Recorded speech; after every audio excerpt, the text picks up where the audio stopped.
Anne of Green Gables. Chapter 1. Mrs. Rachel Lynde is surprised. Mrs. Rachel Lynde lived just where the Avonlea main road dipped down into a little hollow, fringed with alders and ladies' eardrops, and traversed by a brook that had its source away back in the woods of the old Cuthbert place. It was reputed to be an intricate, headlong brook in its earlier course through those woods, with dark secrets of pool and cascade. But by the time it reached Lynde's Hollow, it was a quiet, well-conducted little stream, for not even a brook could run past Mrs. Rachel Lynde's door without due regard for decency and decorum. It probably was conscious that Mrs. Rachel was sitting at her window, keeping a sharp eye on everything that passed, from brooks and children up, and that, if she noticed anything odd or out of place, she would never rest until she had ferreted out the whys and wherefores thereof. There are plenty of people, in Avonlea and out of it, who can attend closely to their neighbor's business by dint of neglecting their own. But Mrs. Rachel Lynde was one of those capable creatures who can manage their own concerns and those of other folks into the bargain. She was a notable housewife. Her work was always done and well done. She ran the sewing circle, helped run the Sunday school, and was the strongest prop of the Church Aid Society and Foreign Missions Auxiliary. Yet with all this, Mrs. Rachel found abundant time to sit for hours at her kitchen window, knitting cotton warp quilts. She had knitted 16 of them, as Avonlea housekeepers were wont to tell in odd voices, and keeping a sharp eye on the main road that crossed the hollow and wound up the steep red hill beyond. Since Avonlea occupied a little triangular peninsula jutting out into the Gulf of St. Lawrence, with water on two sides of it, anybody who went out of it, or into it, had to pass over that hill road, and so run the unseen gauntlet of Mrs. Rachel's all-seeing eye. She was sitting there one afternoon in early June. The sun was coming in at the window warm and bright. The orchard on the slope below the house was in a bridal flush of pinky-white bloom, hummed over by a myriad of bees. Thomas Lynde, a meek little man whom Avonlea people called Rachel Lynde's husband, was sowing his late turnip seed on the hill field beyond the barn. And Matthew Cuthbert ought to have been sowing his on the big Red Brook field away over by Green Gables. Mrs. Rachel knew that he ought because she had heard him tell Peter Morrison the evening before in William J. Blair's store over at Carmody that he meant to sow his turnip seed the next afternoon. Peter had asked him, of course, for Matthew Cuthbert had never been known to volunteer information about anything in his whole life, and yet here was Matthew Cuthbert, at 3:30 on the afternoon of a busy day, placidly driving over the hollow and up the hill. Moreover, he wore a white collar and his best suit of clothes, which was plain proof that he was going out of Avonlea, and he had the buggy and the sorrel mare, which betokened that he was going a considerable distance. Now, where was Matthew Cuthbert going, and why was he going there? Had it been any other man in Avonlea, Mrs. Rachel, deftly putting this and that together, might have given a pretty good guess as to both questions. But Matthew so rarely went from home that it must be something pressing and unusual which was taking him.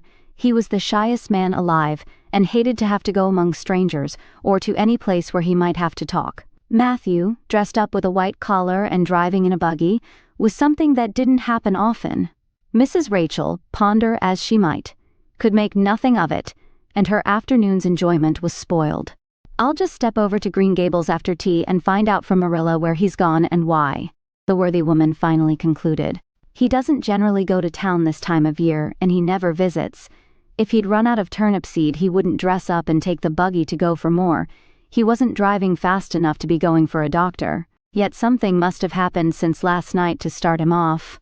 I'm clean puzzled, that's what, and I won't know a minute's peace of mind or conscience until I know what has taken Matthew Cuthbert out of Avonlea today." Accordingly, after tea, Mrs. Rachel set out. She had not far to go. The big, rambling, orchard-embowered house where the Cuthberts lived was a scant quarter of a mile up the road from Lynde's Hollow. To be sure, the long lane made it a good deal further. Matthew Cuthbert's father, as shy and silent as his son after him, had got as far away as he possibly could from his fellow men without actually retreating into the woods when he founded his homestead. Green Gables was built at the furthest edge of his cleared land, and there it was to this day, barely visible from the main road along which all the other Avonlea houses were so sociably situated. Mrs. Rachel Lynde did not call living in such a place living at all.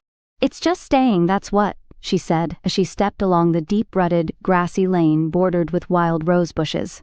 "It's no wonder Matthew and Marilla are both a little odd, living away back here by themselves. Trees aren't much company, though dear knows if they were, there'd be enough of them.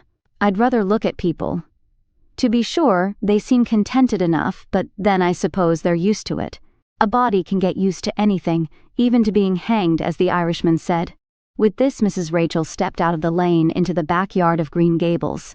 Very green and neat and precise was that yard, set about on one side with great patriarchal willows, and on the other with prim Lombardies. Not a stray stick nor stone was to be seen, for Mrs. Rachel would have seen it if there had been.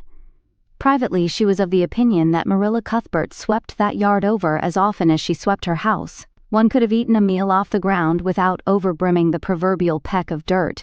Mrs. Rachel rapped smartly at the kitchen door and stepped in when bidden to do so. The kitchen at Green Gables was a cheerful apartment, or would have been cheerful if it had not been so painfully clean as to give it something of the appearance of an unused parlor.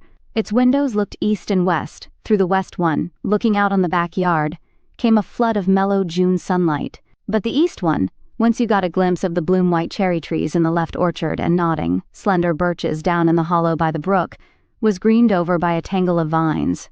Here sat Marilla Cuthbert, when she sat at all, always slightly distrustful of sunshine, which seemed to her too dancing and irresponsible a thing for a world which was meant to be taken seriously.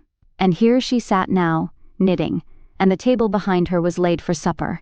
Mrs. Rachel, before she had fairly closed the door, had taken a mental note of everything that was on that table. There were 3 plates laid, so that Marilla must be expecting someone home with Matthew to tea, but the dishes were everyday dishes and there was only crab-apple preserves and one kind of cake, so that the expected company could not be any particular company. Yet what of Matthew's white collar and the sorrel mare? Mrs. Rachel was getting fairly dizzy with this unusual mystery about quiet, unmysterious Green Gables. "Good evening, Rachel," Marilla said briskly. "This is a real fine evening, isn't it? Won't you sit down? How are all your folks?" Something that for lack of any other name might be called friendship existed, and always had existed between Marilla Cuthbert and Mrs. Rachel, in spite of, or perhaps because of, their dissimilarity. Marilla was a tall, thin woman, with angles and without curves. Her dark hair showed some gray streaks and was always twisted up in a hard little knot behind with 2 wire hairpins stuck aggressively through it. She looked like a woman of narrow experience and rigid conscience, which she was, but there was a saving something about her mouth which, if it had been ever so slightly developed, might have been considered indicative of a sense of humor. "We're all pretty well," said Mrs. Rachel. "I was kind of afraid you weren't, though, when I saw Matthew starting off today. I thought maybe he was going to the doctor's." Marilla's lips twitched understandingly. She had expected Mrs. Rachel up. She had known that the sight of Matthew jaunting off so unaccountably would be too much for her neighbor's curiosity. "Oh no, I'm quite well, although I had a bad headache yesterday," she said. "Matthew went to Bright River. We're getting a little boy from an orphan asylum in Nova Scotia, and he's coming on the train tonight." If Marilla had said that Matthew had gone to Bright River to meet a kangaroo from Australia, Mrs. Rachel could not have been more astonished. She was actually stricken dumb for 5 seconds. It was unsupposable that Marilla was making fun of her, but Mrs. Rachel was almost forced to suppose it. "Are you in earnest, Marilla?"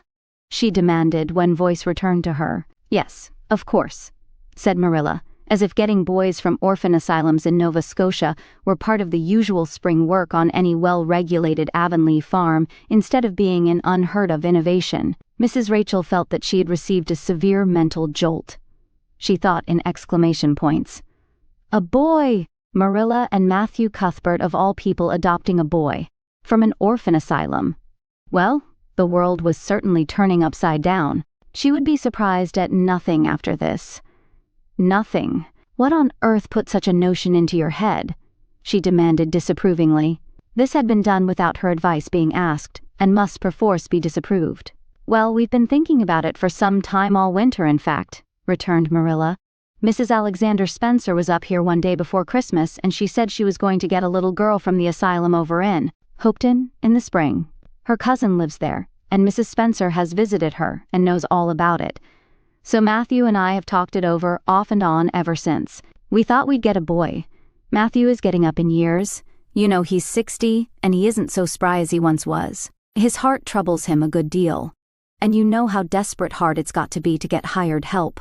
There's never anybody to be had but those stupid half-grown little French boys, and as soon as you do get one broken to your ways and taught something, he's up and off to the lobster canneries or the States. At first, Matthew suggested getting a home boy, but I said no flat to that.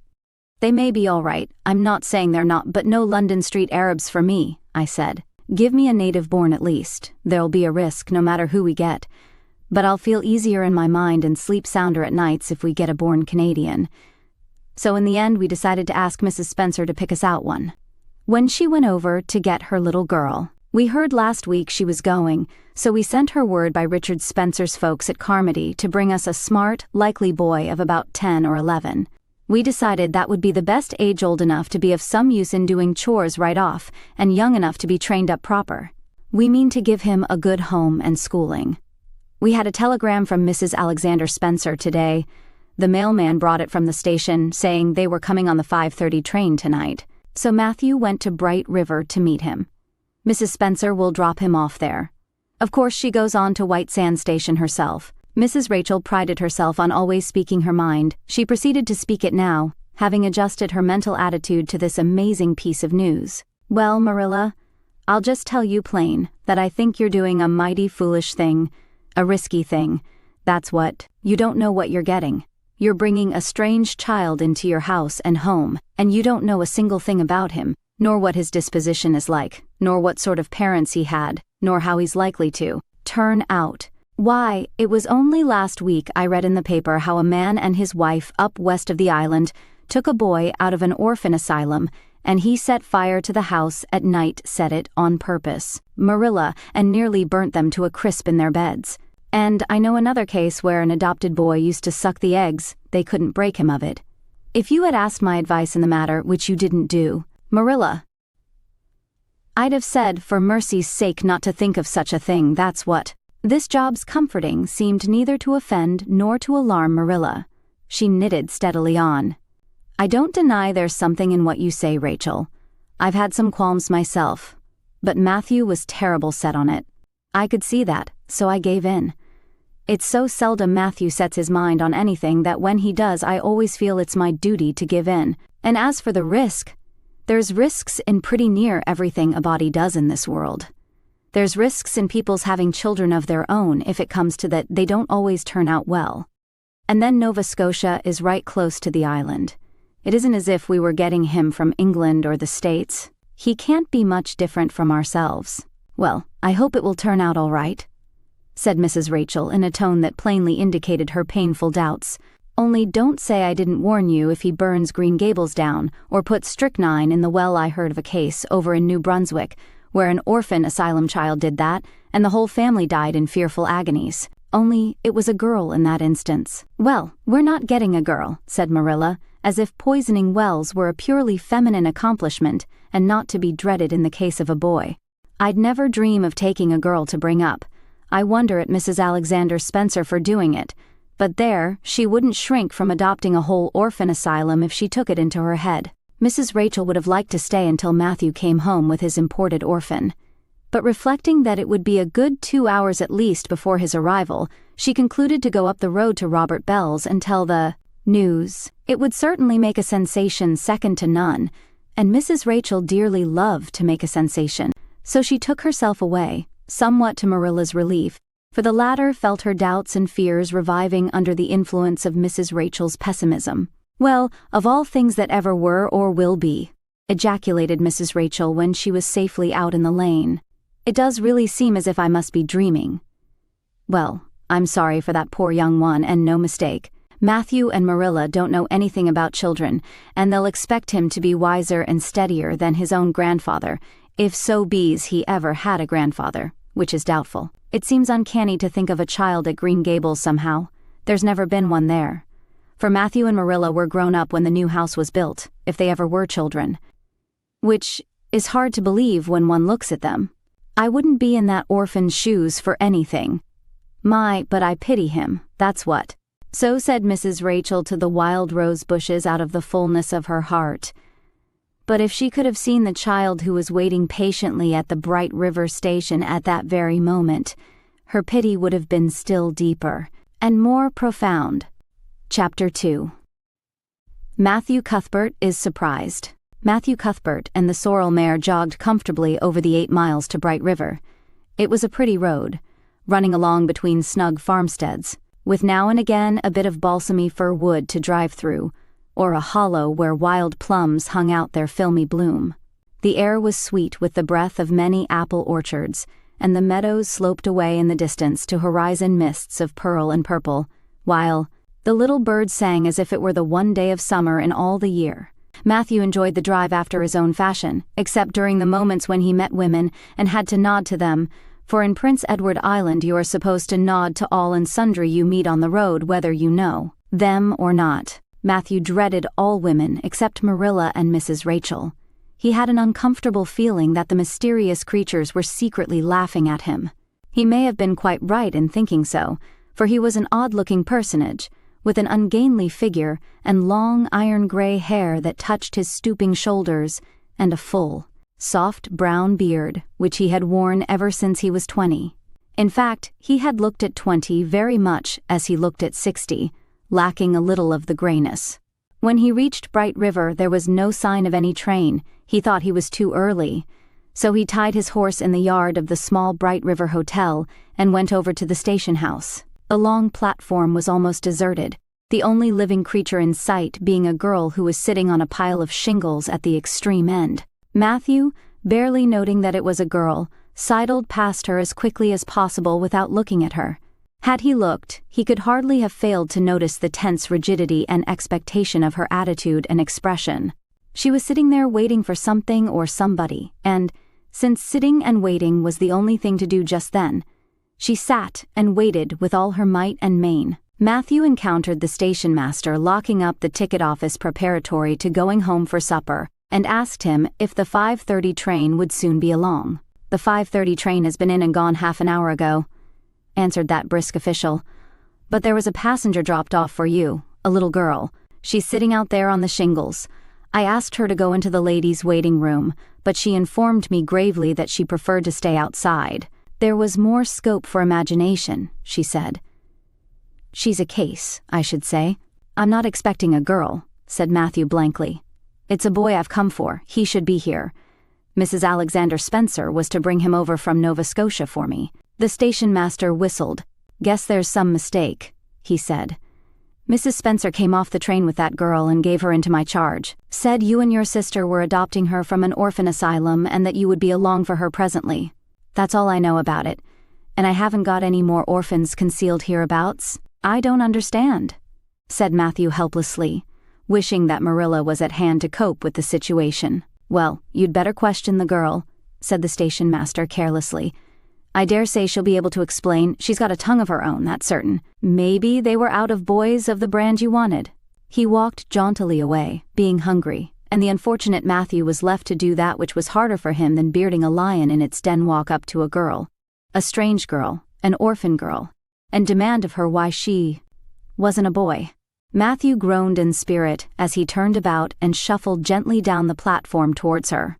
She had been watching him ever since he had passed her, and she had her eyes on him now.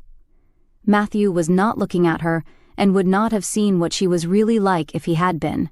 But an ordinary observer would have seen this, a child of about 11, garbed in a very short, very tight, very ugly dress of yellowish-gray wincey. She wore a faded brown sailor hat, and beneath the hat, extending down her back, were 2 braids of very thick, decidedly red hair. Her face was small, white and thin, also much freckled. Her mouth was large, and so were her eyes, which looked green in some lights and moods and gray in others. So far, the ordinary observer, an extraordinary observer might have seen that the chin was very pointed and pronounced, that the big eyes were full of spirit and vivacity, that the mouth was sweet-lipped and expressive, that the forehead was broad and full. In short, our discerning extraordinary observer might have concluded that no commonplace soul inhabited the body of this stray woman-child of whom shy Matthew Cuthbert was so ludicrously afraid. Matthew, however, was spared the ordeal of speaking first, for as soon as she concluded that he was coming to her, she stood up, grasping with one thin brown hand the handle of a shabby, old-fashioned carpet bag. The other she held out to him. "I suppose you are Mr. Matthew Cuthbert of Green Gables?" she said in a peculiarly clear, sweet voice. "I'm very glad to see you. I was beginning to be afraid you weren't coming for me, and I was imagining all the things that might have happened to prevent you. I had made up my mind that if you didn't come for me tonight, I'd go down the track to that big wild cherry tree at the bend and climb up into it to stay all night. I wouldn't be a bit afraid, and it would be lovely to sleep in a wild cherry tree all white with bloom in the moonshine, don't you think? You could imagine you were dwelling in marble halls, couldn't you? And I was quite sure you would come for me in the morning, if you didn't tonight." Matthew had taken the scrawny little hand awkwardly in his. Then and there he decided what to do. He could not tell this child with the glowing eyes that there had been a mistake.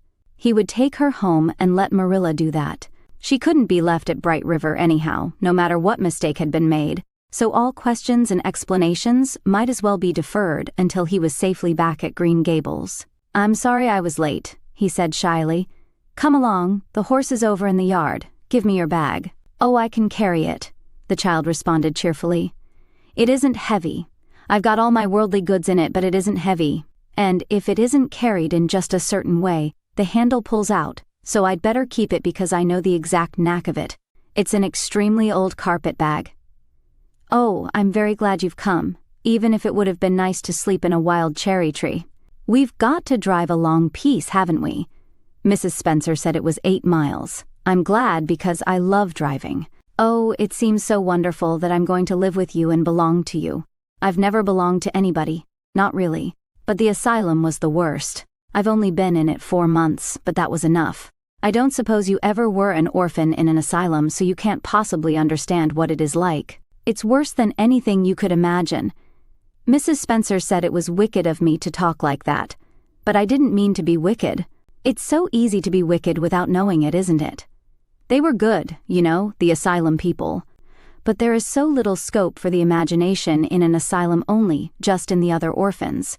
It was pretty interesting to imagine things about them, to imagine that perhaps the girl who sat next to you was really the daughter of a belted earl, who had been stolen away from her parents in her infancy by a cruel nurse who died before she could confess. I used to lie awake at nights and imagine things like that, because I didn't have time in the day. I guess that's why I'm so thin. I am dreadful thin, ain't I? There isn't a pick on my bones. I do love to imagine I'm nice and plump, with dimples in my elbows." With this, Matthew's companion stopped talking, partly because she was out of breath and partly because they had reached the buggy. Not another word did she say, until they had left the village and were driving down a steep little hill, the road part of which had been cut so deeply into the soft soil that the banks, fringed with blooming wild cherry trees and slim white birches, were several feet above their heads. The child put out her hand and broke off a branch of wild plum that brushed against the side of the buggy. "Isn't that beautiful?" "What did that tree, leaning out from the bank, all white and lacy, make you think of?" she asked. "Well, now, I dunno," said Matthew. "Why, a bride, of course, a bride all in white with a lovely misty veil. I've never seen one, but I can imagine what she would look like. I don't ever expect to be a bride myself. I'm so homely nobody will ever want to marry me, unless it might be a foreign missionary. I suppose a foreign missionary mightn't be very particular, but I do hope that someday I shall have a white dress. That is my highest ideal of earthly bliss. I just love pretty clothes. And I've never had a pretty dress in my life that I can remember, but of course, it's all the more to look forward to, isn't it? And then I can imagine that I'm dressed gorgeously. This morning when I left the asylum, I felt so ashamed because I had to wear this horrid old wincey dress. All the orphans had to wear them, you know. A merchant in Hopeton last winter donated 300 yards of wincey to the asylum. Some people said it was because he couldn't sell it, but I'd rather believe that it was out of the kindness of his heart, wouldn't you? When we got on the train, I felt as if everybody must be looking at me and pitying me. But I just went to work and imagined that I had on the most beautiful pale blue silk dress, because when you are imagining, you might as well imagine something worthwhile, and a big hat all flowers and nodding plumes, and a gold watch and kid gloves and boots. I felt cheered up right away, and I enjoyed my trip to the island with all my might.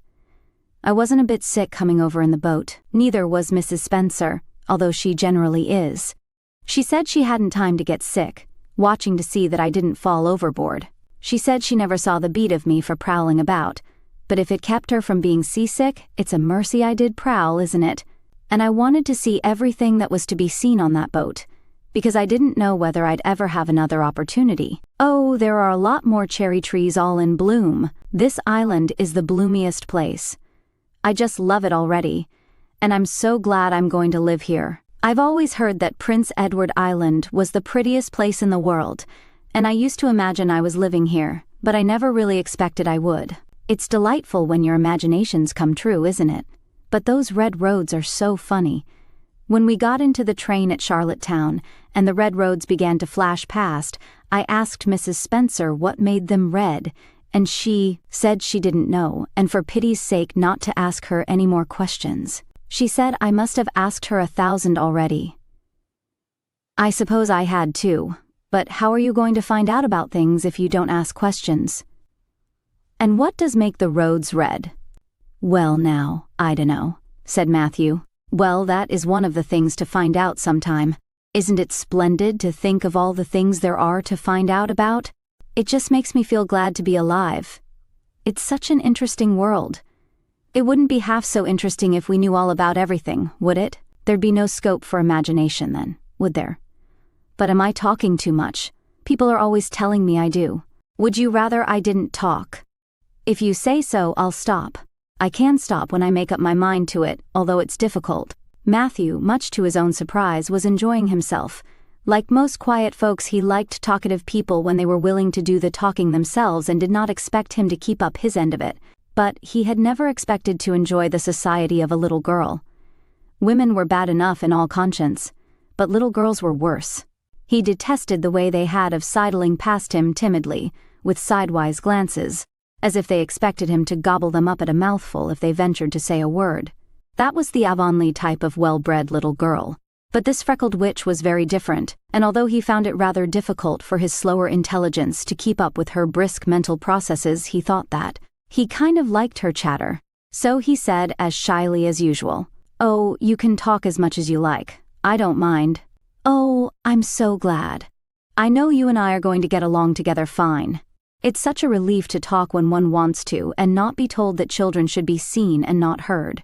I've had that said to me 1,000,000 times if I have once, and people laugh at me because I use big words. But if you have big ideas, you have to use big words to express them, haven't you?" "Well now, that seems reasonable," said Matthew.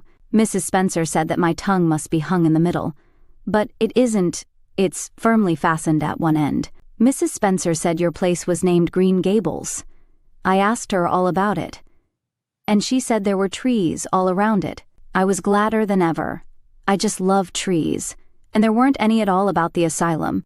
Only a few poor weeny-teeny things out in front with little whitewashed cagey things about them. They just looked like orphans themselves, those trees did.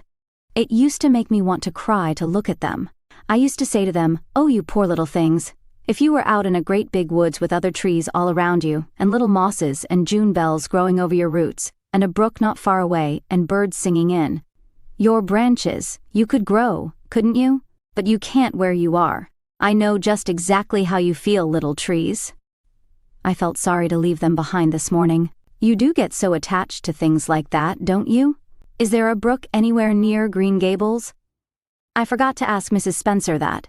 Well now, yes, there's one right below the house. Fancy. It's always been one of my dreams to live near a brook. I never expected I would, though. Dreams don't often come true, do they? Wouldn't it be nice if they did? But just now, I feel pretty nearly perfectly happy. I can't feel exactly perfectly happy because, well, what color would you call this? She twitched one of her long, glossy braids over her thin shoulder and held it up before Matthew's eyes. Matthew was not used to deciding on the tints of ladies' tresses, but in this case, there couldn't be much doubt. "It's red, ain't it?" he said. The girl let the braid drop back with a sigh that seemed to come from her very toes and to exhale forth all the sorrows of the ages. "Yes, it's red," she said resignedly. Now you see why I can't be perfectly happy. Nobody could who has red hair. I don't mind the other things so much, the freckles and the green eyes and my skinniness. I can imagine them away. I can imagine that I have a beautiful rose-leaf complexion and lovely starry violet eyes, but I cannot imagine that red hair away. I do my best. I think to myself, now my hair is a glorious black, black as the raven's wing. But all the time I know it is just plain red and it breaks my heart. It will be my lifelong sorrow. I read of a girl once in a novel who had a lifelong sorrow, but it wasn't red hair. Her hair was pure gold rippling back from her alabaster brow. What is an alabaster brow? I never could find out. Can you tell me? Well now, I'm afraid I can't, said Matthew, who was getting a little dizzy. He felt as he had once felt in his rash youth, when another boy had enticed him on the merry-go-round at a picnic. Well, whatever it was, it must have been something nice, because she was divinely beautiful. Have you ever imagined what it must feel like to be divinely beautiful? Well now, no, I haven't, confessed Matthew ingenuously. I have, often. Which would you rather be if you had the choice, divinely beautiful, or dazzlingly clever, or angelically good? Well now, I don't know exactly, neither do I. I can never decide. But it doesn't make much real difference, for it isn't likely I'll ever be either. It's certain I'll never be angelically good. Mrs. Spencer says, "Oh, Mr. Cuthbert, oh, Mr. Cuthbert, oh, Mr. Cuthbert." That was not what Mrs. Spencer had said.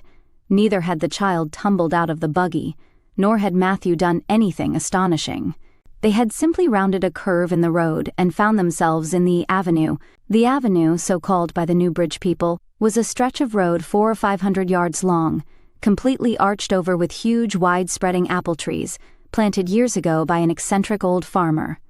Overhead was one long canopy of snowy, fragrant bloom. Below the boughs, the air was full of a purple twilight, and far ahead a glimpse of painted sunset sky shone like a great rose window at the end of a cathedral aisle. Its beauty seemed to strike the child dumb. She leaned back in the buggy, her thin hands clasped before her, her face lifted rapturously to the white splendor above. Even when they had passed out and were driving down the long slope to Newbridge, she never moved or spoke. Still with rapt face she gazed afar into the sunset west, with eyes that saw visions trooping splendidly across that glowing background. Through Newbridge, a bustling little village where dogs barked at them and small boys hooted and curious faces peered from the windows, they drove, still in silence. When 3 more miles had dropped away behind them, the child had not spoken. She could keep silence, it was evident, as energetically as she could talk. "I guess you're feeling pretty tired and hungry," Matthew ventured to say at last, accounting for her long visitation of dumbness with the only reason he could think of. "But we haven't very far to go now, only another mile." She came out of her reverie with a deep sigh and looked at him with the dreamy gaze of a soul that had been wandering afar, star-led. "Oh, Mr. Cuthbert," she whispered. "That place we came through, that white place. What was it?" "Well now, you must mean the avenue," said Matthew after a few moments' profound reflection. "It is a kind of pretty place." "Pretty?" "Oh, pretty doesn't seem the right word to use, nor beautiful either. They don't go far enough." "Oh, it was wonderful, wonderful. It's the first thing I ever saw that couldn't be improved upon by imagination. It just satisfied me." Here she put one hand on her breast. It made a queer, funny ache, and yet it was a pleasant ache. "Did you ever have an ache like that, Mr. Cuthbert?" "Well now, I just can't recollect that I ever had. I have it lots of times whenever I see anything royally beautiful. But they shouldn't call that lovely place the Avenue. There is no meaning in a name like that. They should call it, let me see, the White Way of Delight. Isn't that a nice imaginative name? When I don't like the name of a place or a person, I always imagine a new one, and always think of them so. There was a girl at the asylum whose name was Hepzibah Jenkins, but I always imagined her as Rosalia de Vere. Other people may call that place the Avenue, but I shall always call it the White Way of Delight. Have we really only another mile to go before we get home? I'm glad and I'm sorry. I'm sorry because this drive has been so pleasant, and I'm always sorry when pleasant things end. Something still pleasanter may come after, but you can never be sure. And it's so often the case that it isn't pleasanter. That has been my experience anyhow. But I'm glad to think of getting home. You see, I've never had a real home since I can remember. It gives me that pleasant ache again just to think of coming to a really truly home. Oh, isn't that pretty? They had driven over the crest of a hill. Below them was a pond, looking almost like a river, so long and winding was it. A bridge spanned it midway, and from there to its lower end, where an amber-hued belt of sand hills shut it in from the dark blue gulf beyond. The water was a glory of many shifting hues, the most spiritual shadings of crocus and rose and ethereal green, with other elusive tintings for which no name has ever been found. Above the bridge, the pond ran up into fringing groves of fir and maple, and lay all darkly translucent in their wavering shadows. Here and there a wild plum leaned out from the bank like a white-clad girl tiptoeing to her own reflection. From the marsh at the head of the pond came the clear, mournfully sweet chorus of the frogs. There was a little gray house peering around a white apple orchard on a slope beyond, and, although it was not yet quite dark, a light was shining from one of its windows. "That's Barry's Pond," said Matthew. "Oh, I don't like that name either. I shall call it, let me see, the Lake of Shining Waters." Yes, that is the right name for it. I know because of the thrill. When I hit on a name that suits exactly, it gives me a thrill. Do things ever give you a thrill? Matthew ruminated. Well now, yes. It always kind of gives me a thrill to see them ugly white grubs that spade up in the cucumber beds. I hate the look of them. Oh, I don't think that can be exactly the same kind of a thrill. Do you think it can? There doesn't seem to be much connection between grubs and lakes of shining waters, does there? But why do other people call it Barry's Pond? I reckon because Mr. Barry lives up there in that house. Orchard Slope's the name of his place. If it wasn't for that big bush behind it, you could see Green Gables from here. But we have to go over the bridge and round by the road, so it's near half a mile further. Has Mr. Barry any little girls? Well, not so very little either, about my size. He's got one about 11. Her name is Diana. Oh! With a long indrawing of breath. What a perfectly lovely name. Well now, I dunno. There's something dreadful heathenish about it, seems to me. I'd rather Jane or Mary or some sensible name like that. But when Diana was born, there was a schoolmaster boarding there, and they gave him the naming of her, and he called her Diana. I wish there had been a schoolmaster like that around when I was born then. Oh, here we are at the bridge. I'm going to shut my eyes tight. I'm always afraid going over bridges. I can't help imagining that perhaps, just as we get to the middle, they'll crumple up like a jackknife and nip us. So I shut my eyes. But I always have to open them for all when I think we're getting near the middle, because, you see, if the bridge did crumple up, I'd want to see it crumple. What a jolly rumble it makes. I always like the rumble part of it. Isn't it splendid? There are so many things to like in this world. There, we're over. Now I'll look back. Good night, dear Lake of Shining Waters. I always say good night to the things I love, just as I would to people. I think they like it. That water looks as if it was smiling at me. When they had driven up the further hill and around a corner, Matthew said, "We're pretty near home now. That's Green Gables over." "Oh, don't tell me," she interrupted breathlessly, catching at his partially raised arm and shutting her eyes that she might not see his gesture. "Let me guess. I'm sure I'll guess right." She opened her eyes and looked about her. They were on the crest of a hill. The sun had set some time since, but the landscape was still clear in the mellow afterlight. To the west, a dark church spire rose up against a marigold sky. Below was a little valley, and beyond a long, gently rising slope with snug farmsteads scattered along it. From one to another the child's eyes darted, eager and wistful. At last they lingered on one away to the left, far back from the road, dimly white with blossoming trees in the twilight of the surrounding woods. Over it, in the stainless southwest sky, a great crystal white star was shining like a lamp of guidance and promise. "That's it, isn't it?" she said, pointing. Matthew slapped the reins on the sorrel's back delightedly. "Well now, you've guessed it." "But I reckon Mrs. Spencer described it so's you could tell." "No, she didn't, really she didn't. All she said might just as well have been about most of those other places. I hadn't any real idea what it looked like. But just as soon as I saw it, I felt it was home. Oh, it seems as if I must be in a dream." "Do you know, my arm must be black and blue from the elbow up, for I've pinched myself so many times today. Every little while a horrible, sickening feeling would come over me and I'd be so afraid it was all a dream. Then I'd pinch myself to see if it was real, until suddenly I remembered that even supposing it was only a dream I'd better go on dreaming as long as I could, so I stopped pinching. But it is real, and we're nearly home." With a sigh of rapture, she relapsed into silence. Matthew stirred uneasily. He felt glad that it would be Marilla and not he who would have to tell this waif of the world that the home she longed for was not to be hers after all. They drove over Lynn's Hollow, where it was already quite dark, but not so dark that Mrs. Rachel could not see them from her window vantage, and up the hill and into the long lane of Green Gables. By the time they arrived at the house, Matthew was shrinking from the approaching revelation with an energy he did not understand.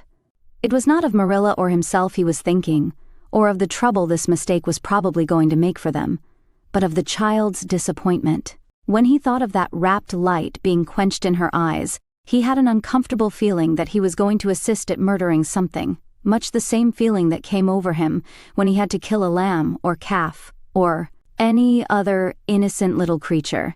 The yard was quite dark as they turned into it, and the poplar leaves were rustling silkily all round it. "Listen to the trees talking in their sleep," she whispered, as he lifted her to the ground. "What nice dreams they must have." Then, holding tightly to the carpet-bag which contained all her worldly goods, she followed him into the house. Chapter 3. Marilla Cuthbert is surprised.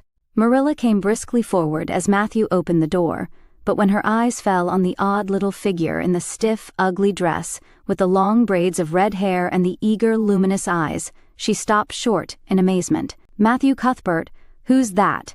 she ejaculated. "Where is the boy?" "There wasn't any boy," said Matthew wretchedly. "There was only her." He nodded at the child, remembering that he had never even asked her name. "No boy, but there must have been a boy," insisted Marilla. "We sent word to Mrs. Spencer to bring a boy." "Well, she didn't. She brought her. I asked the station master, and I had to bring her home. She couldn't be left there, no matter where the mistake had come in." "Well, this is a pretty piece of business," ejaculated Marilla. During this dialogue, the child had remained silent, her eyes roving from one to the other, all the animation fading out of her face. Suddenly she seemed to grasp the full meaning of what had been said.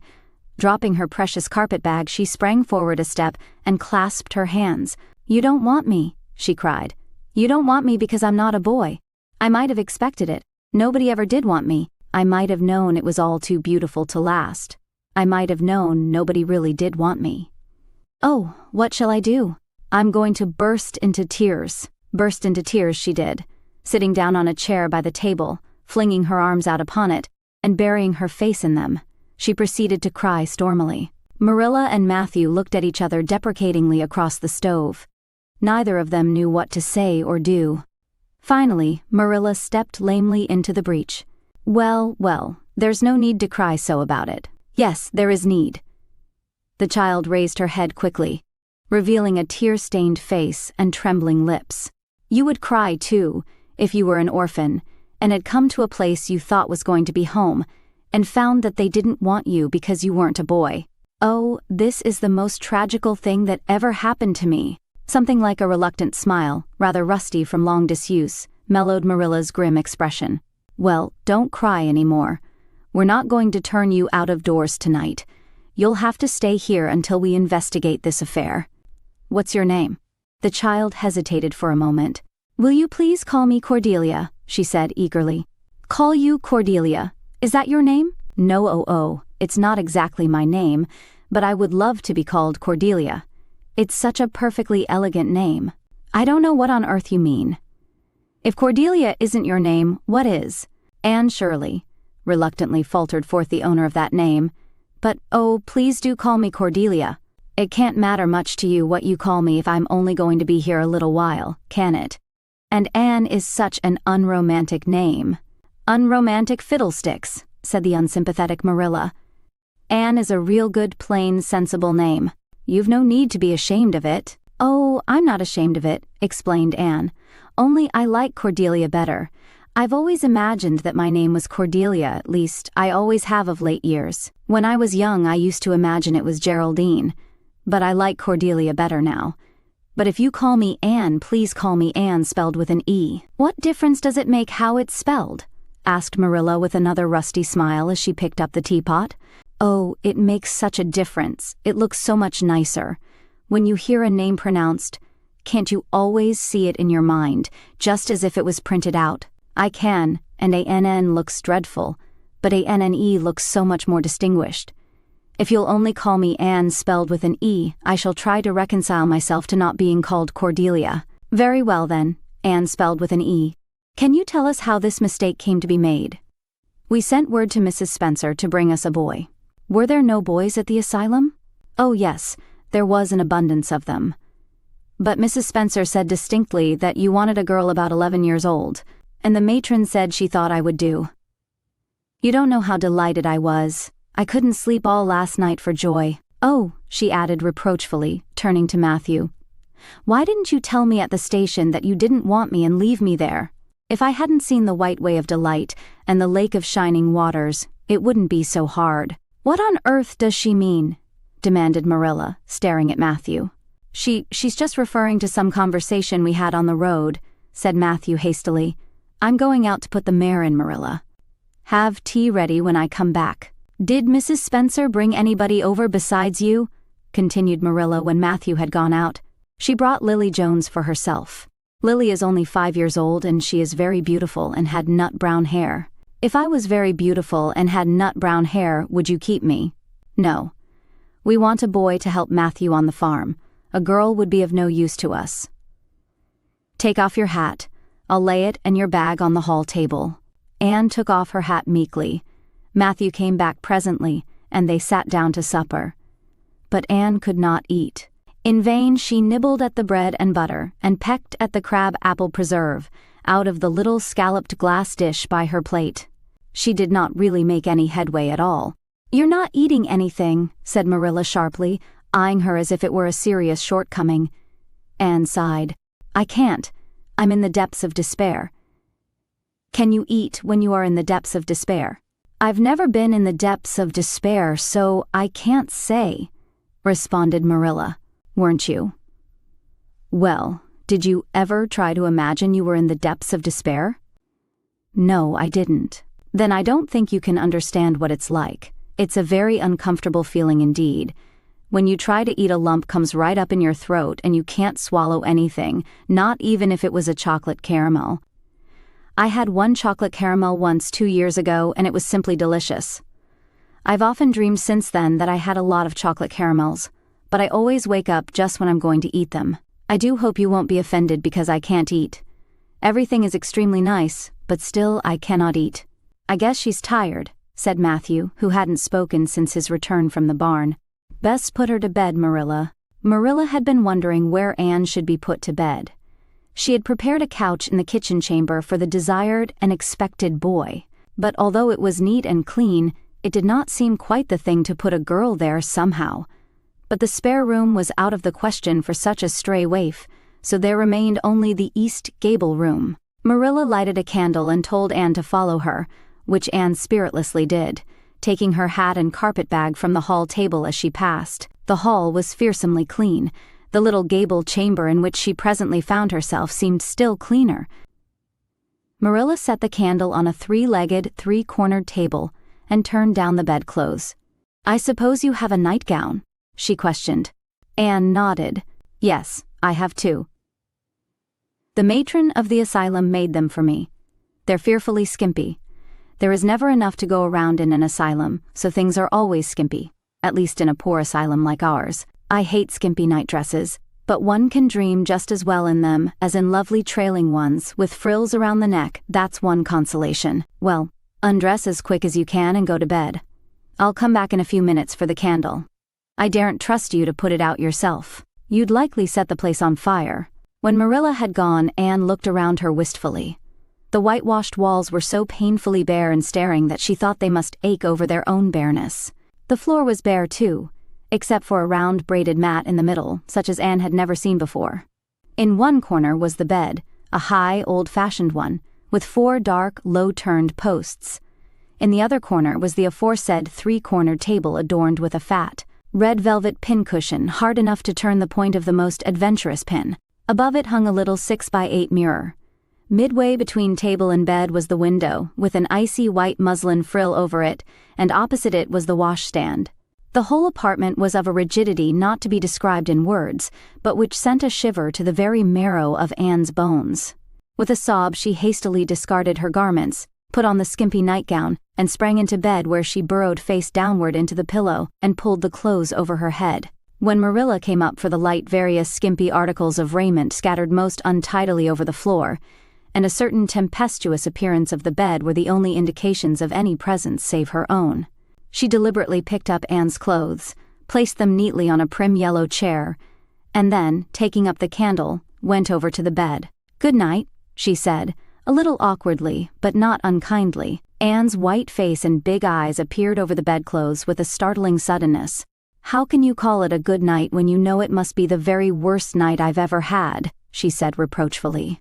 Then she dived down into invisibility again. Marilla went slowly down to the kitchen and proceeded to wash the supper dishes. Matthew was smoking, a sure sign of perturbation of mind. He seldom smoked, for Marilla set her face against it as a filthy habit, but at certain times and seasons he felt driven to it, and then Marilla winked at the practice, realizing that a mere man must have some vent for his emotions. "Well, this is a pretty kettle of fish," she said wrathfully. "This is what comes of sending word instead of going ourselves. Richard Spencer's folks have twisted that message somehow.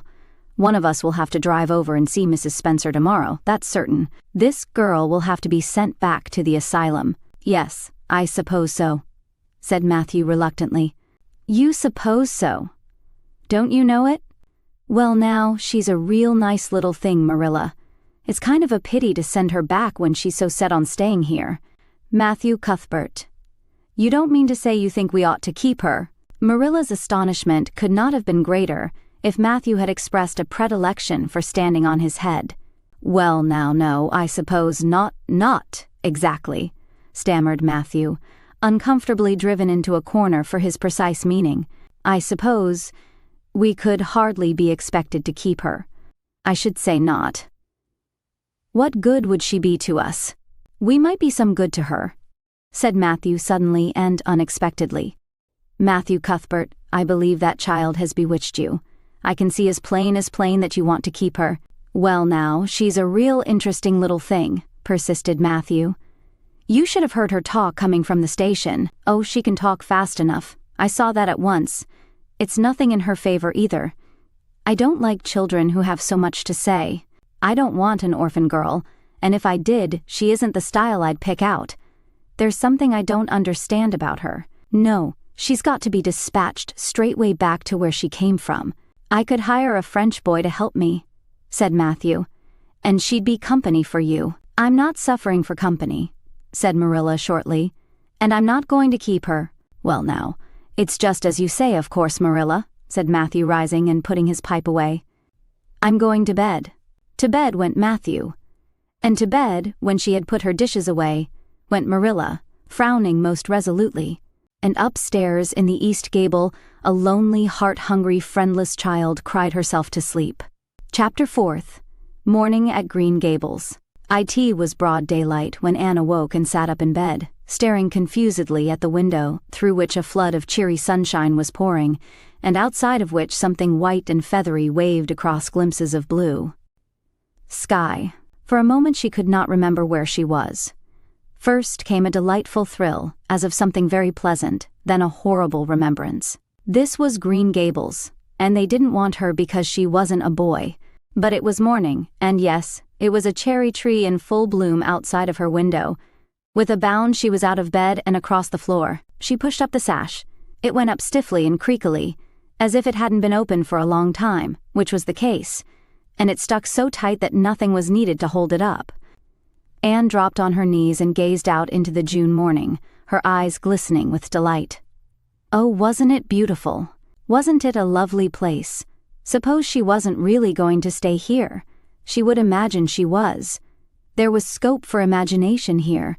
A huge cherry tree grew outside, so close that its boughs tapped against the house, and it was so thick-set with blossoms that hardly a leaf was to be seen. On both sides of the house was a big orchard, one of apple trees and one of cherry trees, also showered over with blossoms, and their grass was all sprinkled with dandelions. In the garden below were lilac trees purple with flowers, and their dizzily sweet fragrance drifted up to the window on the morning wind.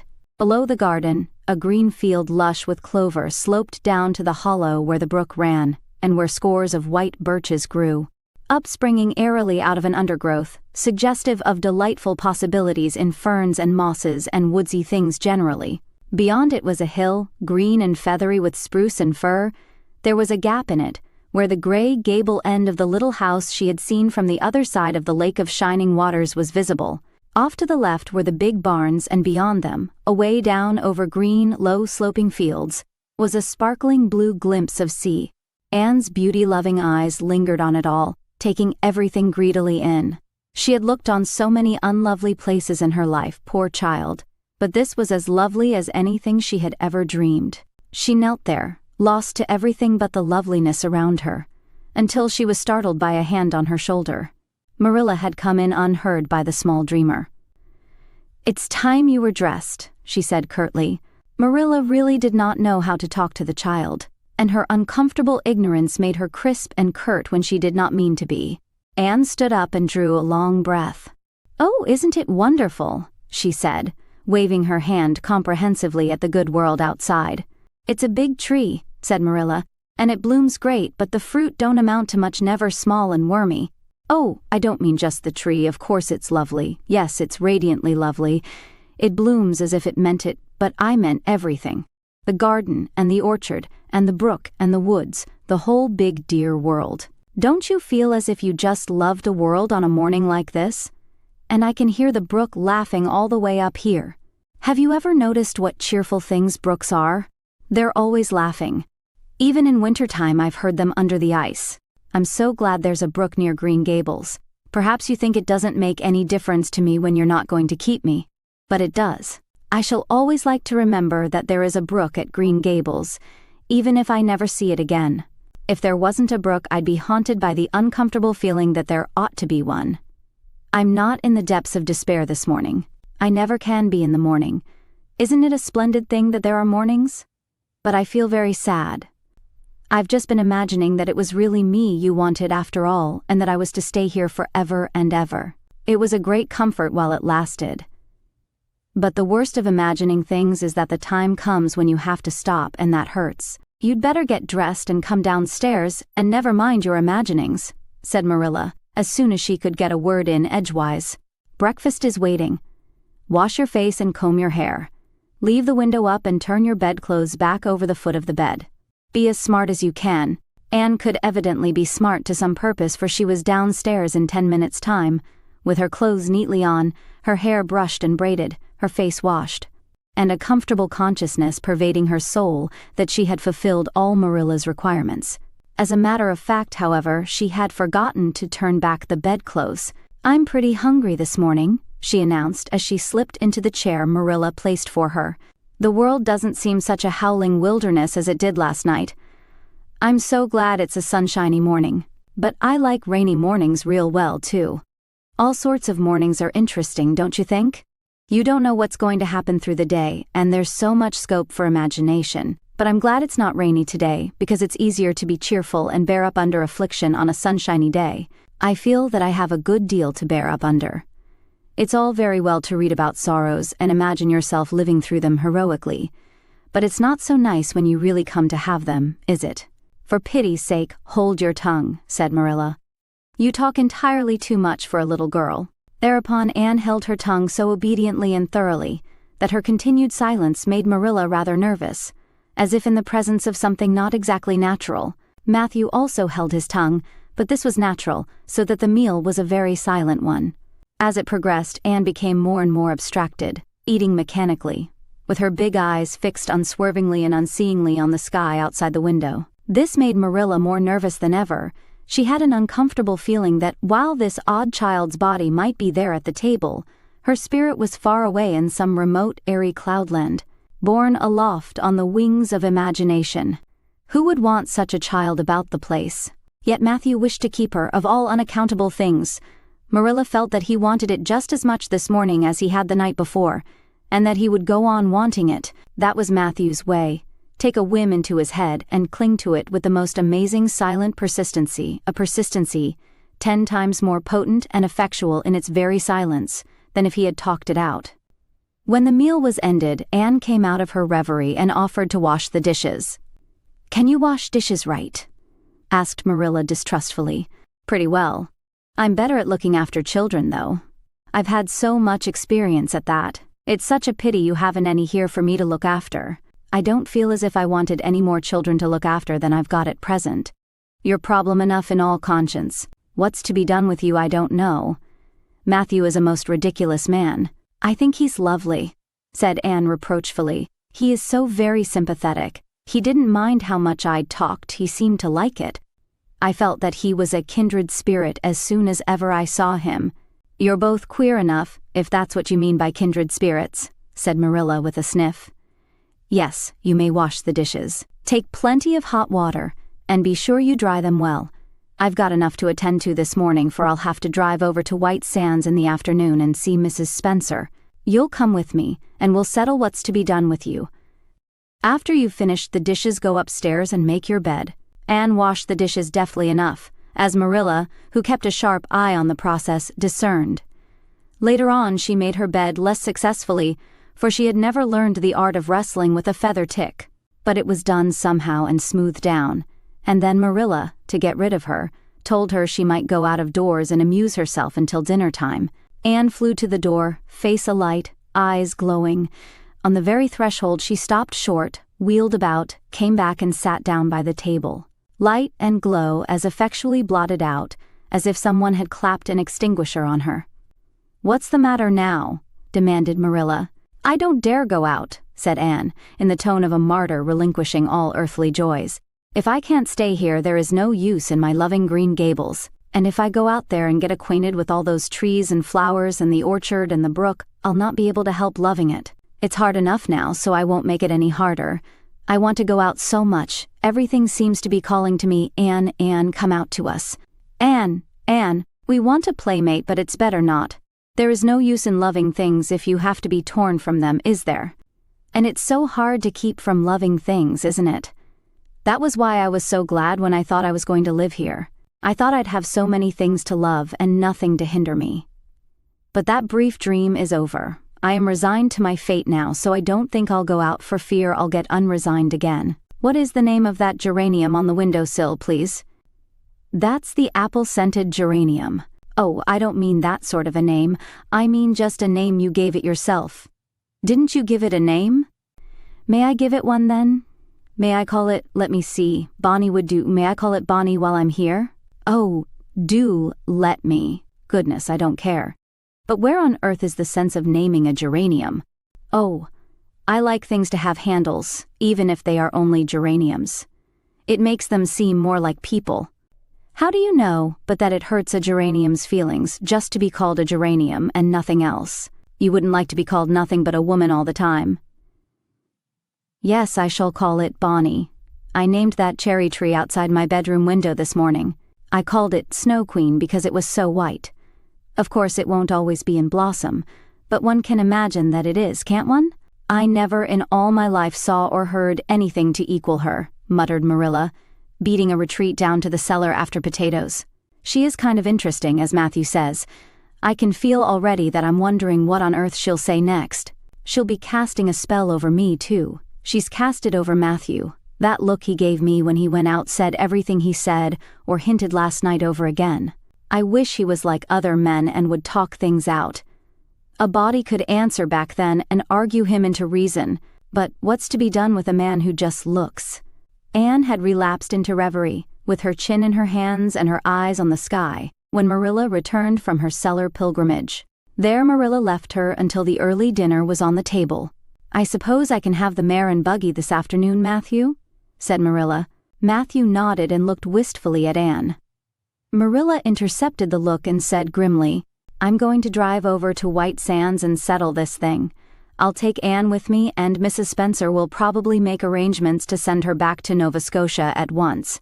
I'll set your tea out for you, and I'll be home in time to milk the cows." Still Matthew said nothing, and Marilla had a sense of having wasted words and breath. There is nothing more aggravating than a man who won't talk back, unless it is a woman who won't. Matthew hitched the sorrel into the buggy in due time, and Marilla and Anne set off. Matthew opened the yard gate for them, and as they drove slowly through, he said, to nobody in particular as it seemed, "Little Jerry Boaty from the creek was here this morning, and I told him I guessed I'd hire him for the summer."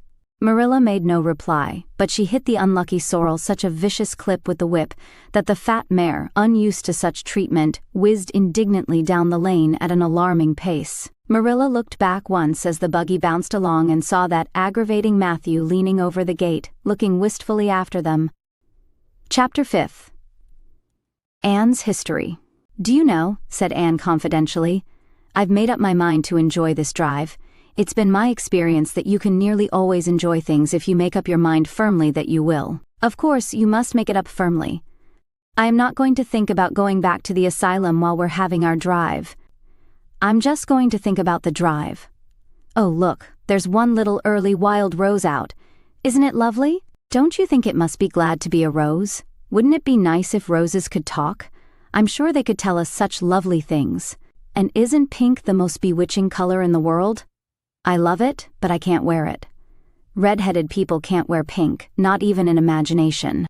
Did you ever know of anybody whose hair was red when she was young but got to be another color when she grew up?"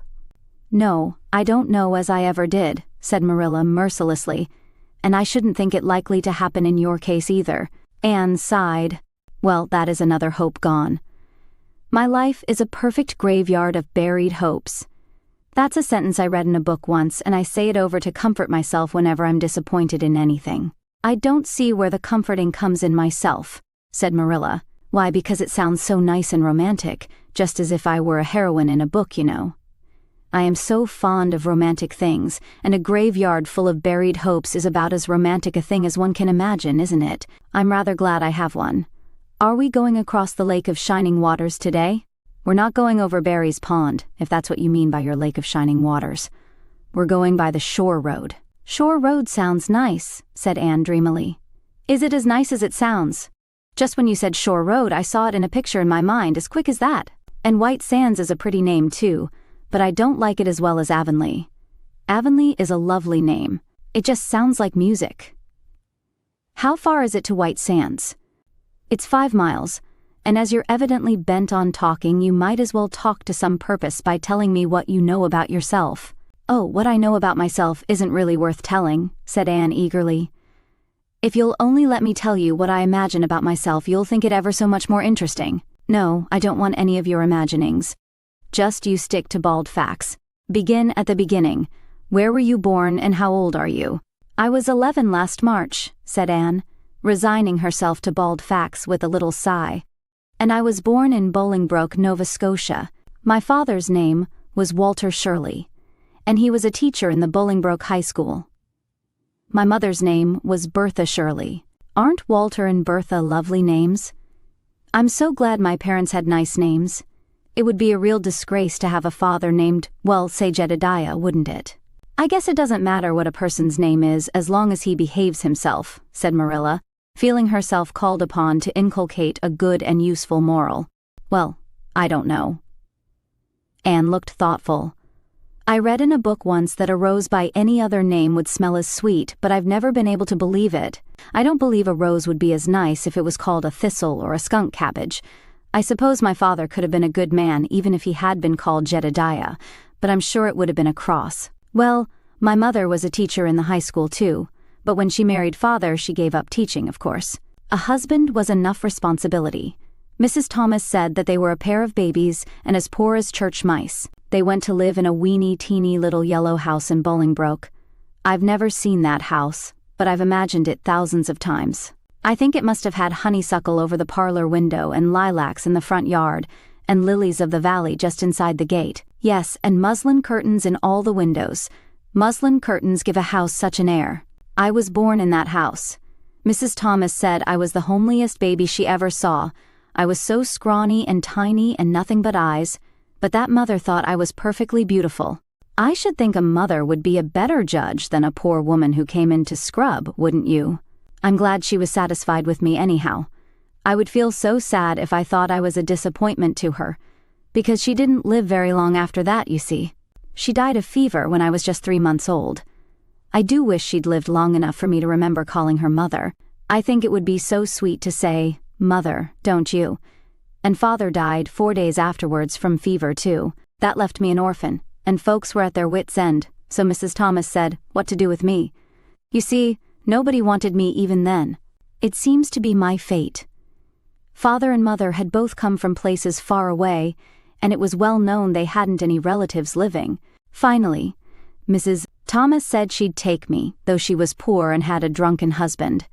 She brought me up by hand. Do you know if there is anything in being brought up by hand that ought to make people who are brought up that way better than other people? Because whenever I was naughty, Mrs. Thomas would ask me how I could be such a bad girl when she had brought me up by hand, reproachful like. Mr. and Mrs. Thomas moved away from Bolingbroke to Marysville, and I lived with them until I was 8 years old. I helped look after the Thomas children. There were 4 of them younger than me, and I can tell you, they took a lot of looking after. Then Mr. Thomas was killed falling under a train, and his mother offered to take Mrs. Thomas and the children, but she didn't want me. Mrs. Thomas was at her wits' end, so she said, what to do with me? Then Mrs. Hammond from up the river came down and said she'd take me, seeing I was handy with children, and I went up the river to live with her in a little clearing among the stumps. It was a very lonesome place. I'm sure I could never have lived there if I hadn't had an imagination. Mr. Hammond worked a little sawmill up there, and Mrs. Hammond had 8 children. She had twins 3 times. I like babies in moderation, but twins 3 times in succession is too much. I told Mrs. Hammond so firmly when the last pair came. I used to get so dreadfully tired carrying them about. I lived upriver with Mrs. Hammond over 2 years, and then Mr. Hammond died, and Mrs. Hammond broke up housekeeping. She divided her children among her relatives and went to the States. I had to go to the asylum at Hopeton because nobody would take me. They didn't want me at the asylum either. They said they were overcrowded as it was. But they had to take me, and I was there 4 months until Mrs. Spencer came. Anne finished up with another sigh, of relief this time. Evidently she did not like talking about her experiences in a world that had not wanted her. Did you ever go to school? Demanded Marilla, turning the sorrel mare down the shore road. Not a great deal. I went a little the last year I stayed with Mrs. Thomas. When I went upriver, we were so far from a school that I couldn't walk it in winter, and there was vacation in summer. So I could only go in the spring and fall, but of course I went while I was at the asylum. I can read pretty well, and I know ever so many pieces of poetry off by heart, The Battle of Hohenlinden and Edinburgh after Flodden, and Bingen on the Rhine, and lots of The Lady of the Lake and most of The Seasons, by James Thompson. Don't you just love poetry that gives you a crinkly feeling up and down your back? There is a piece in the 5th Reader, The Downfall of Poland, that is just full of thrills. Of course, I wasn't in the 5th Reader, I was only in the 4th, but the big girls used to lend me theirs to read. Were those women, Mrs. Thomas and Mrs. Hammond, good to you? Asked Marilla, looking at Anne out of the corner of her eye. "Oh, faltered Anne. Her sensitive little face suddenly flushed scarlet and embarrassment sat on her brow. Oh, I know they meant to be just as good and kind as possible. And when people mean to be good to you, you don't mind very much when they're not quite, always. They had a good deal to worry them, you know. It's very trying to have a drunken husband, you see, and it must be very trying to have twins 3 times in succession, don't you think? But I feel sure they meant to be good to me." Marilla asked no more questions. Anne gave herself up to a silent rapture over the shore road, and Marilla guided the sorrel abstractedly while she pondered deeply. Pity was suddenly stirring in her heart for the child. What a starved, unloved life she had had. A life of drudgery and poverty and neglect. For Marilla was shrewd enough to read between the lines of Anne's history and divine the truth. No wonder she had been so delighted at the prospect of a real home. It was a pity she had to be sent back. What if she, Marilla, should indulge Matthew's unaccountable whim and let her stay?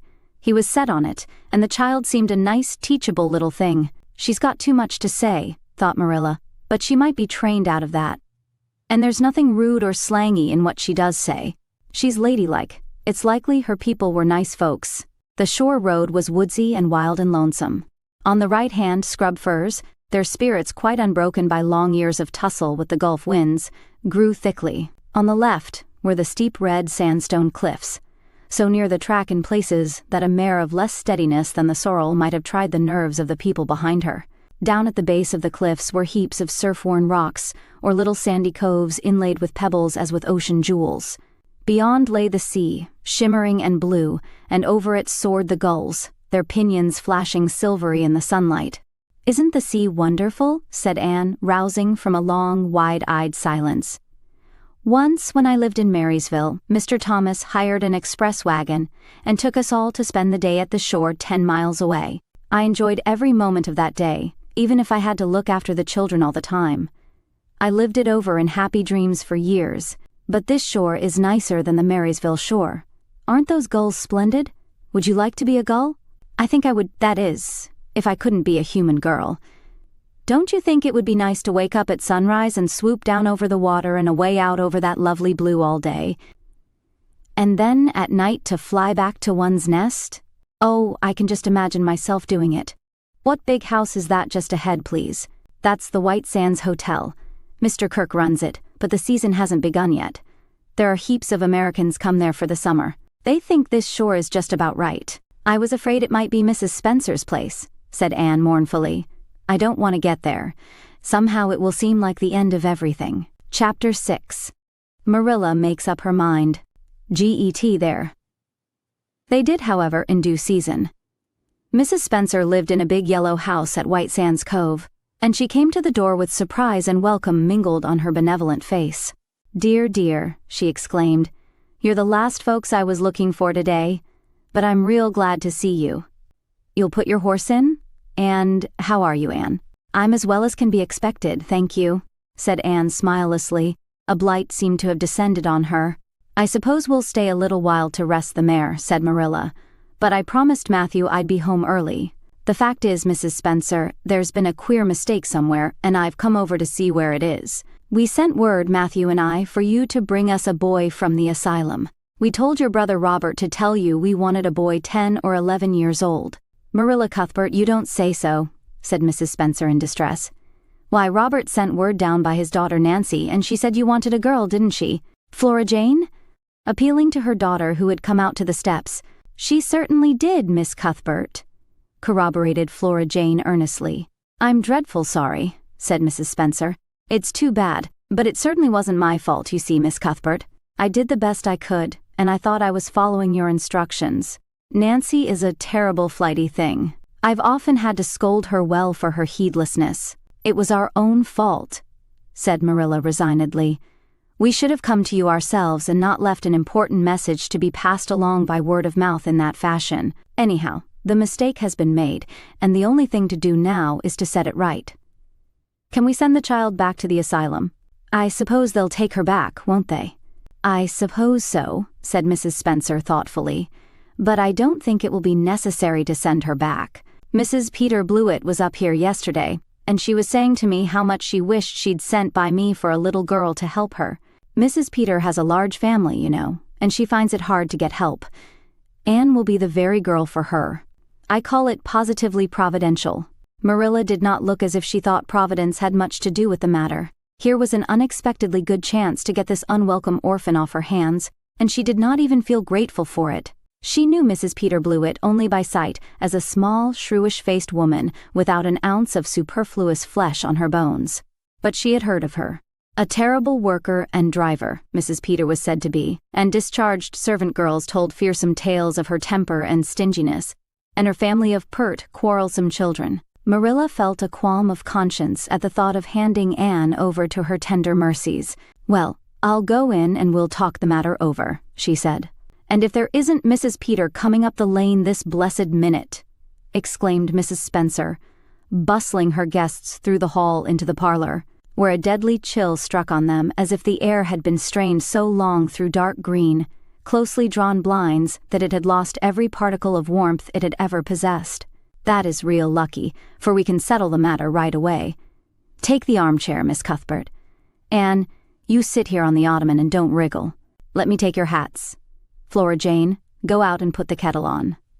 Good afternoon, Mrs. Blewett. We were just saying how fortunate it was you happened along. Let me introduce you two ladies. Mrs. Blewett, Miss Cuthbert. Please excuse me for just a moment. I forgot to tell Flora Jane to take the buns out of the oven. Mrs. Spencer whisked away, after pulling up the blinds.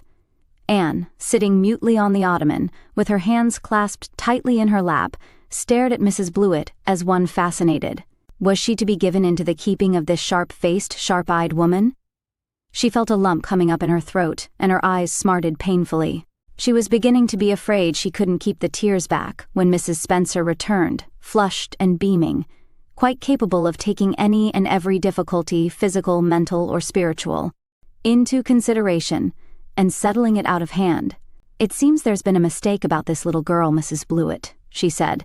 I was under the impression that Mr. and Miss Cuthbert wanted a little girl to adopt. I was certainly told so, but it seems it was a boy they wanted. So if you're still of the same mind you were yesterday, I think she'll be just the thing for you. Mrs. Blewett darted her eyes over Anne from head to foot.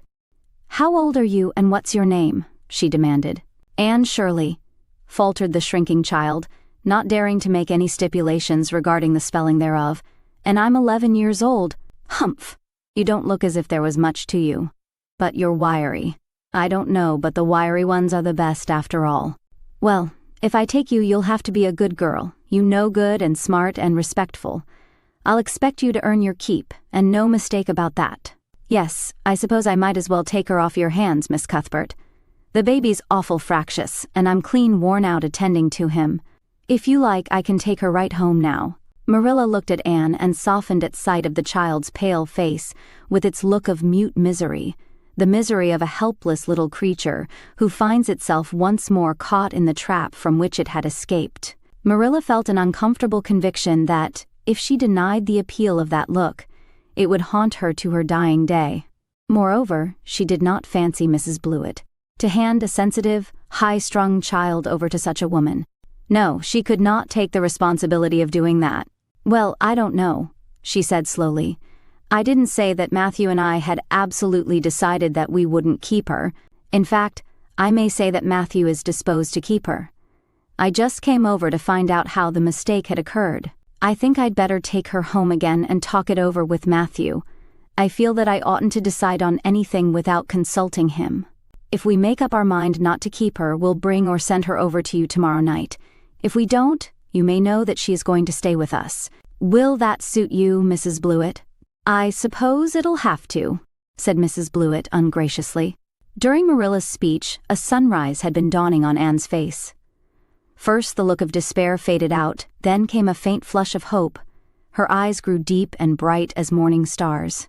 The child was quite transfigured, and a moment later, when Mrs. Spencer and Mrs. Blewett went out in quest of a recipe the latter had come to borrow, she sprang up and flew across the room to Marilla. Oh, Miss Cuthbert, did you really say that perhaps you would let me stay at Green Gables? She said in a breathless whisper, as if speaking aloud might shatter the glorious possibility. Did you really say it? Or did I only imagine that you did? I think you'd better learn to control that imagination of yours, Anne, if you can't distinguish between what is real and what isn't, said Marilla crossly. Yes, you did hear me say just that and no more. It isn't decided yet, and perhaps we will conclude to let Mrs. Blewett take you after all. She certainly needs you much more than I do. I'd rather go back to the asylum than go to live with her, said Anne passionately. She looks exactly like a gimlet. Marilla smothered a smile under the conviction that Anne must be reproved for such a speech. A little girl like you should be ashamed of talking so about a lady and a stranger, she said severely. Go back and sit down quietly and hold your tongue and behave as a good girl should. I'll try to do and be anything you want me, if you'll only keep me, said Anne, returning meekly to her ottoman. When they arrived back at Green Gables that evening, Matthew met them in the lane. Marilla from afar had noted him prowling along it, and guessed his motive. She was prepared for the relief she read in his face when he saw that she had at least brought Anne back with her. But she said nothing to him relative to the affair, until they were both out in the yard behind the barn milking the cows. Then she briefly told him Anne's history, and the result of the interview with Mrs. Spencer. "I wouldn't give a dog I like to that Blewett woman," said Matthew with unusual vim. "I don't fancy her style myself," admitted Marilla. "But it's that or keeping her ourselves, Matthew. And since you seem to want her, I suppose I'm willing, or have to be. I've been thinking over the idea until I've got kind of used to it. It seems a sort of duty. I've never brought up a child, especially a girl, and I dare say I'll make a terrible mess of it. But I'll do my best. So far as I'm concerned, Matthew, she may stay." Matthew's shy face was a glow of delight. "Well now, I reckoned you'd come to see it in that light, Marilla," he said. "She's such an interesting little thing." "It'd be more to the point if you could say she was a useful little thing," retorted Marilla. "But I'll make it my business to see she's trained to be that. And mind, Matthew, you're not to go interfering with my methods. Perhaps an old maid doesn't know much about bringing up a child, but I guess she knows more than an old bachelor. So you just leave me to manage her. When I fail, it'll be time enough to put your oar in." There, Marilla, you can have your own way," said Matthew reassuringly. "Only be as good and kind to her as you can without spoiling her. I kind of think she's one of the sort you can do anything with if you only get her to love you." Marilla sniffed to express her contempt for Matthew's opinions concerning anything feminine, and walked off to the dairy with the pails. "I won't tell her tonight that she can stay," she reflected, as she strained the milk into the creamers. She'd be so excited that she wouldn't sleep a wink. "Marilla Cuthbert, you're fairly in for it. Did you ever suppose you'd see the day when you'd be adopting an orphan girl? It's surprising enough, but not so surprising as that Matthew should be at the bottom of it.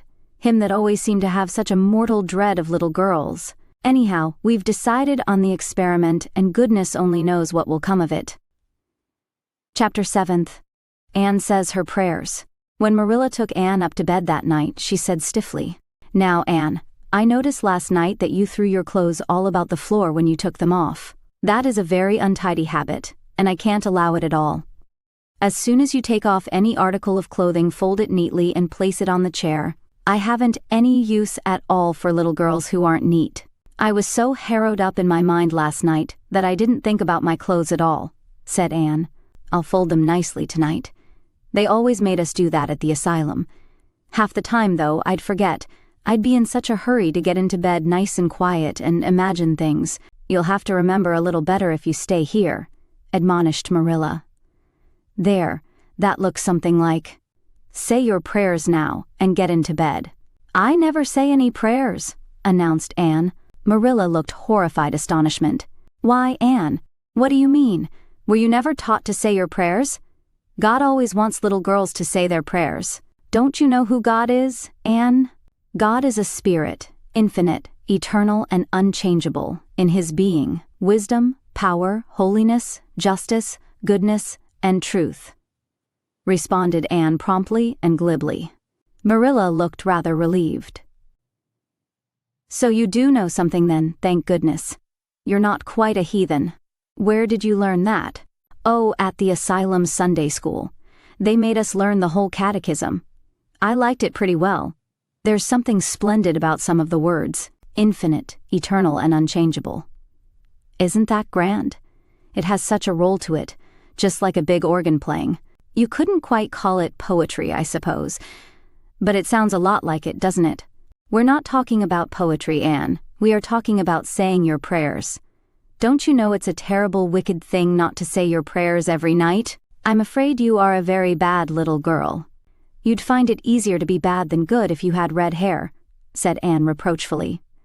"People who haven't red hair don't know what trouble is. Mrs. Thomas told me that God made my hair red on purpose, and I've never cared about him since. And anyhow, I'd always be too tired at night to bother saying prayers. People who have to look after twins can't be expected to say their prayers. Now, do you honestly think they can?" Marilla decided that Anne's religious training must be begun at once. Plainly, there was no time to be lost. "You must say your prayers while you are under my roof, Anne." "Why, of course, if you want me to," assented Anne cheerfully. "I'd do anything to oblige you, but you'll have to tell me what to say for this once. After I get into bed, I'll imagine out a real nice prayer to say always. I believe that it will be quite interesting, now that I come to think of it." "You must kneel down," said Marilla in embarrassment. Anne knelt at Marilla's knee and looked up gravely. Why must people kneel down to pray? If I really wanted to pray, I'll tell you what I'd do. I'd go out into a great big field all alone, or into the deep, deep woods, and I'd look up into the sky, up, into that lovely blue sky that looks as if there was no end to its blueness. And then I'd just feel a prayer. Well, I'm ready. What am I to say? Marilla felt more embarrassed than ever. She had intended to teach Anne the childish classic, "Now I lay me down to sleep." But she had, as I have told you, the glimmerings of a sense of humor, which is simply another name for a sense of the fitness of things. And it suddenly occurred to her that that simple little prayer, sacred to white-robed childhood lisping at motherly knees, was entirely unsuited to this freckled witch of a girl who knew and cared nothing about God's love, since she had never had it translated to her through the medium of human love. "You're old enough to pray for yourself, Anne," she said finally.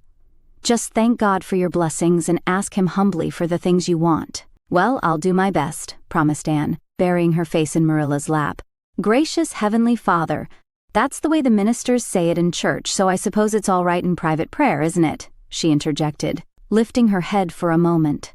"Gracious Heavenly Father, I thank Thee for the white way of delight, and the lake of shining waters, and Bonnie and the Snow Queen. I'm really extremely grateful for them, and that's all the blessings I can think of just now to thank Thee for. As for the things I want, they're so numerous that it would take a great deal of time to name them all, so I will only mention the two most important. Please let me stay at Green Gables, and please let me be good-looking when I grow up. I remain. Yours respectfully, Anne Shirley." "There, did I do all right?" she asked eagerly, getting up. "I could have made it much more flowery if I'd had a little more time to think it over." Poor Marilla was only preserved from complete collapse by remembering that it was not irreverence, but simply spiritual ignorance on the part of Anne that was responsible for this extraordinary petition. She tucked the child up in bed, mentally vowing that she should be taught a prayer the very next day, and was leaving the room with the light when Anne called her back.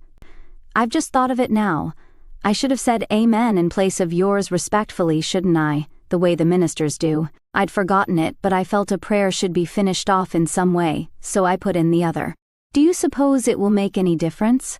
I don't suppose it will," said Marilla. "Go to sleep now like a good child. Good night." "I can say good night tonight with a clear conscience," said Anne, cuddling luxuriously down among her pillows. Marilla retreated to the kitchen, set the candle firmly on the table, and glared at Matthew. "Matthew Cuthbert, it's about time somebody adopted that child and taught her something. She's next door to a perfect heathen. Will you believe that she never said a prayer in her life till tonight? I'll send to the manse tomorrow and borrow the Peep of the Day series, that's what I'll do. And she shall go to Sunday school just as soon as I can get some suitable clothes made for her. I foresee that I shall have my hands full. Well, we can't get through this world without our share of trouble. I've had a pretty easy life of it so far, but my time has come at last, and I suppose I'll just have to make the best of it." Chapter 8. Anne's bringing up is begun. For reasons best known to herself, Marilla did not tell Anne that she was to stay at Green Gables until the next afternoon. During the forenoon, she kept the child busy with various tasks, and watched over her with a keen eye while she did them. By noon she had concluded that Anne was smart and obedient, willing to work and quick to learn. Her most serious shortcoming seemed to be a tendency to fall into daydreams in the middle of a task and forget all about it until such time as she was sharply recalled to earth by a reprimand or a catastrophe. When Anne had finished washing the dinner dishes, she suddenly confronted Marilla with the air and expression of one desperately determined to learn the worst. Her thin little body trembled from head to foot, her face flushed and her eyes dilated until they were almost black. She clasped her hands tightly and said in an imploring voice, "Oh, please, Miss Cuthbert, won't you tell me if you are going to send me away or not? I've tried to be patient all the morning, but I really feel that I cannot bear not knowing any longer. It's a dreadful feeling. Please tell me." "You haven't scalded the dishcloth in clean hot water as I told you to do," said Marilla immovably. "Just go and do it before you ask any more questions, Anne." Anne went and attended to the dishcloth. Then she returned to Marilla and fastened imploring eyes on the latter's face. "Well," said Marilla, unable to find any excuse for deferring her explanation longer, I suppose I might as well tell you.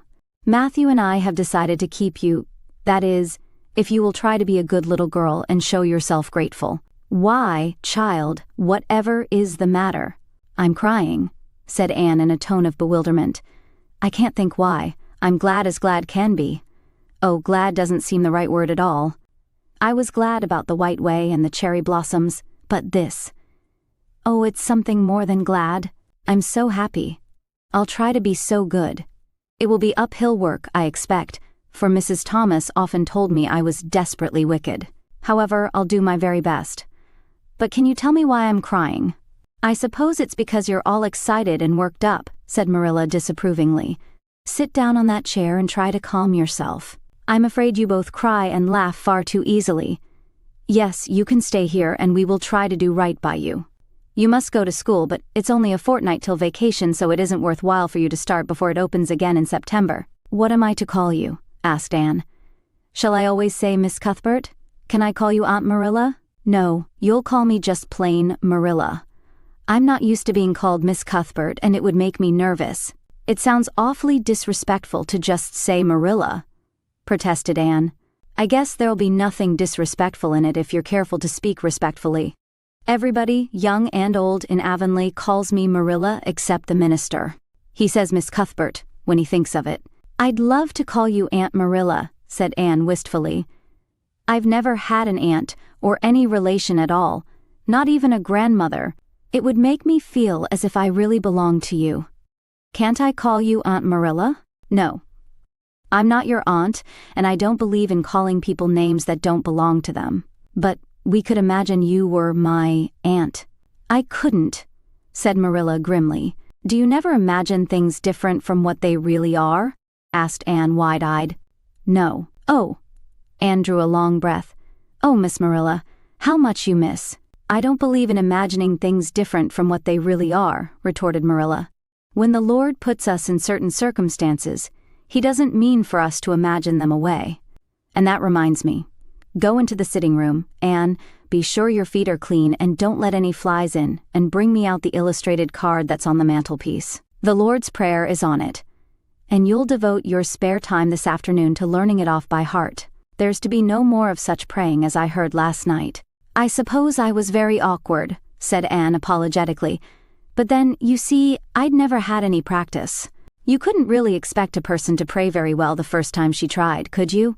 I thought out a splendid prayer after I went to bed, just as I promised you I would. It was nearly as long as a minister's and so poetical. But would you believe it? I couldn't remember one word when I woke up this morning, and I'm afraid I'll never be able to think out another one as good. Somehow things never are so good when they're thought out a second time. Have you ever noticed that? Here is something for you to notice, Anne. When I tell you to do a thing, I want you to obey me at once and not stand stock still and discourse about it. Just you go and do as I bid you. Anne promptly departed for the sitting room across the hall. She failed to return. After waiting 10 minutes, Marilla laid down her knitting and marched after her with a grim expression. She found Anne standing motionless before a picture hanging on the wall between the two windows, with her eyes astar with dreams.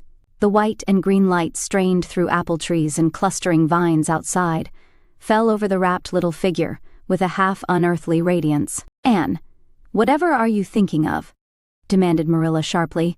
Anne came back to earth with a start. That, she said, pointing to the picture, a rather vivid chromo entitled, Christ Blessing Little Children, and I was just imagining I was one of them, that I was the little girl in the blue dress, standing off by herself in the corner as if she didn't belong to anybody, like me. She looks lonely and sad, don't you think? I guess she hadn't any father or mother of her own. But she wanted to be blessed, too, so she just crept shyly up on the outside of the crowd, hoping nobody would notice her, except him. I'm sure I know just how she felt. Her heart must have beat and her hands must have got cold, like mine did when I asked you if I could stay. She was afraid he mightn't notice her, but it's likely he did, don't you think? I've been trying to imagine it all out her, edging a little nearer all the time, until she was quite close to him. And then he would look at her and put his hand on her hair, and oh, such a thrill of joy as would run over her. But I wish the artist hadn't painted him so sorrowful looking. All his pictures are like that, if you've noticed. But I don't believe he could really have looked so sad, or the children would have been afraid of him. Anne, said Marilla, wondering why she had not broken into this speech long before. You shouldn't talk that way. It's irreverent, positively irreverent. Anne's eyes marveled. Why, I felt just as reverent as could be. I'm sure I didn't mean to be irreverent. Well, I don't suppose you did, but it doesn't sound right to talk so familiarly about such things. And another thing, Anne, when I send you after something, you're to bring it at once and not fall into mooning and imagining before pictures. Remember that. Take that card and come right to the kitchen. Now, sit down in the corner and learn that prayer off by heart. Anne set the card up against the jug full of apple blossoms she had brought in to decorate the dinner table. Marilla had eyed that decoration askance, but had said nothing, propped her chin on her hands, and fell to studying it intently for several silent minutes. I like this, she announced at length. It's beautiful. I've heard it before. I heard the superintendent of the asylum Sunday school say it over once, but I didn't like it then. He had such a cracked voice and he prayed it so mournfully. I really felt sure he thought praying was a disagreeable duty. This isn't poetry, but it makes me feel just the same way poetry does. Our Father who art in heaven, hallowed be thy name. That is just like a line of music. Oh, I'm so glad you thought of making me learn this, Miss Marilla. Well, learn it, and hold your tongue, said Marilla shortly. Anne tipped the vase of apple blossoms near enough to bestow a soft kiss on a pink-cupped bud, and then studied diligently for some moments longer. Marilla, she demanded presently, do you think that I shall ever have a bosom friend in Avonlea? What kind of friend? A bosom friend, an intimate friend. You know, a really kindred spirit to whom I can confide my inmost soul. I've dreamed of meeting her all my life. I never really supposed I would, but so many of my loveliest dreams have come true all at once that perhaps this one will too. Do you think it's possible? Diana Barry lives over at Orchard Slope and she's about your age. She's a very nice little girl, and perhaps she will be a playmate for you when she comes home. She's visiting her aunt over at Carmody just now. You'll have to be careful how you behave yourself, though. Mrs. Barry is a very particular woman. She won't let Diana play with any little girl who isn't nice and good. Anne looked at Marilla through the apple blossoms, her eyes aglow with interest. What is Diana like? Her hair isn't red, is it? Oh, I hope not. It's bad enough to have red hair myself, but I positively couldn't endure it in a bosom friend. Diana is a very pretty little girl. She has black eyes and hair and rosy cheeks, and she is good and smart, which is better than being pretty. Marilla was as fond of morals as the Duchess in Wonderland, and was firmly convinced that one should be tacked on to every remark made to a child who was being brought up. But Anne waved the moral inconsequently aside and seized only on the delightful possibilities before it. Oh, I'm so glad she's pretty. Next to being beautiful oneself, and that's impossible in my case, it would be best to have a beautiful bosom friend. When I lived with Mrs. Thomas, she had a bookcase in her sitting room with glass doors. There weren't any books in it. Mrs. Thomas kept her best china and her preserves there, when she had any preserves to keep. One of the doors was broken. Mr. Thomas smashed it one night when he was slightly intoxicated. But the other was whole, and I used to pretend that my reflection in it was another little girl who lived in it. I called her Katie Maurice, and we were very intimate. I used to talk to her by the hour, especially on Sunday, and tell her everything. Katie was the comfort and consolation of my life.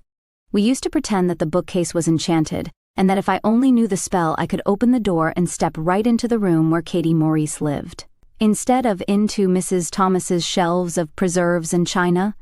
And then Katie Maurice would have taken me by the hand and led me out into a wonderful place, all flowers and sunshine and fairies, and we would have lived there happy forever after. When I went to live with Mrs. Hammond, it just broke my heart to leave Katie Maurice. She felt it dreadfully too, I know she did, for she was crying when she kissed me goodbye through the bookcase door. There was no bookcase at Mrs. Hammond's, but just up the river a little way from the house there was a long green little valley, and the loveliest echo lived there. It echoed back every word you said, even if you didn't talk a bit loud. So I imagined that it was a little girl called Violetta, and we were great friends. And I loved her almost as well as I loved Katie Maurice. Not quite. But almost, you know. The night before I went to the asylum, I said goodbye to Violetta, and oh, her goodbye came back to me in such sad, sad tones. I had become so attached to her that I hadn't the heart to imagine a bosom friend at the asylum, even if there had been any scope for imagination there. I think it's just as well there wasn't, said Marilla dryly. I don't approve of such goings-on. You seem to half believe your own imaginations. It will be well for you to have a real live friend to put such nonsense out of your head. But don't let Mrs. Barry hear you talking about your Katie Maurices and your Violettas, or she'll think you tell stories. Oh, I won't. I couldn't talk of them to everybody. Their memories are too sacred for that. But I thought I'd like to have you know about them. Oh, look, here's a big bee just tumbled out of an apple blossom. Just think what a lovely place to live, in an apple blossom. Fancy going to sleep in it when the wind was rocking it. If I wasn't a human girl, I think I'd like to be a bee and live among the flowers. Yesterday you wanted to be a seagull, sniffed Marilla. I think you are very fickle-minded. I told you to learn that prayer and not talk. But it seems impossible for you to stop talking if you've got anybody that will listen to you. So go up to your room and learn it. Oh, I know it pretty nearly all now. All but just the last line. Well, never mind, do as I tell you. Go to your room and finish learning it well, and stay there until I call you down to help me get tea. Can I take the apple blossoms with me for company? Pleaded Anne. No, you don't want your room cluttered up with flowers. You should have left them on the tree in the first place. I did feel a little that way too, said Anne. I kind of felt I shouldn't shorten their lovely lives by picking them. I wouldn't want to be picked if I were an apple blossom. But the temptation was irresistible. What do you do when you meet with an irresistible temptation? Anne, did you hear me tell you to go to your room? Anne sighed, retreated to the east gable, and sat down in a chair by the window. There, I know this prayer. I learned that last sentence coming upstairs. Now I'm going to imagine things into this room so that they'll always stay imagined. The floor is covered with a white velvet carpet with pink roses all over it, and there are pink silk curtains at the windows. The walls are hung with gold and silver brocade tapestry. The furniture is mahogany. I never saw any mahogany, but it does sound so luxurious. This is a couch all heaped with gorgeous silken cushions, pink and blue and crimson and gold, and I am reclining gracefully on it. I can see my reflection in that splendid big mirror hanging on the wall. I am tall and regal, clad in a gown of trailing white lace, with a pearl cross on my breast and pearls in my hair. My hair is of midnight darkness and my skin is a clear ivory pallor. My name is the Lady Cordelia Fitzgerald. No, it isn't. I can't make that seem real. She danced up to the little looking-glass and peered into it. Her pointed freckled face and solemn gray eyes peered back at her. You're only Anne of Green Gables, she said earnestly. And I see you, just as you are looking now, whenever I try to imagine I'm the Lady Cordelia. But it's a million times nicer to be Anne of Green Gables than Anne of Nowhere in particular, isn't it? She bent forward, kissed her reflection affectionately, and betook herself to the open window. Dear Snow Queen, good afternoon. And good afternoon, dear birches down in the hollow.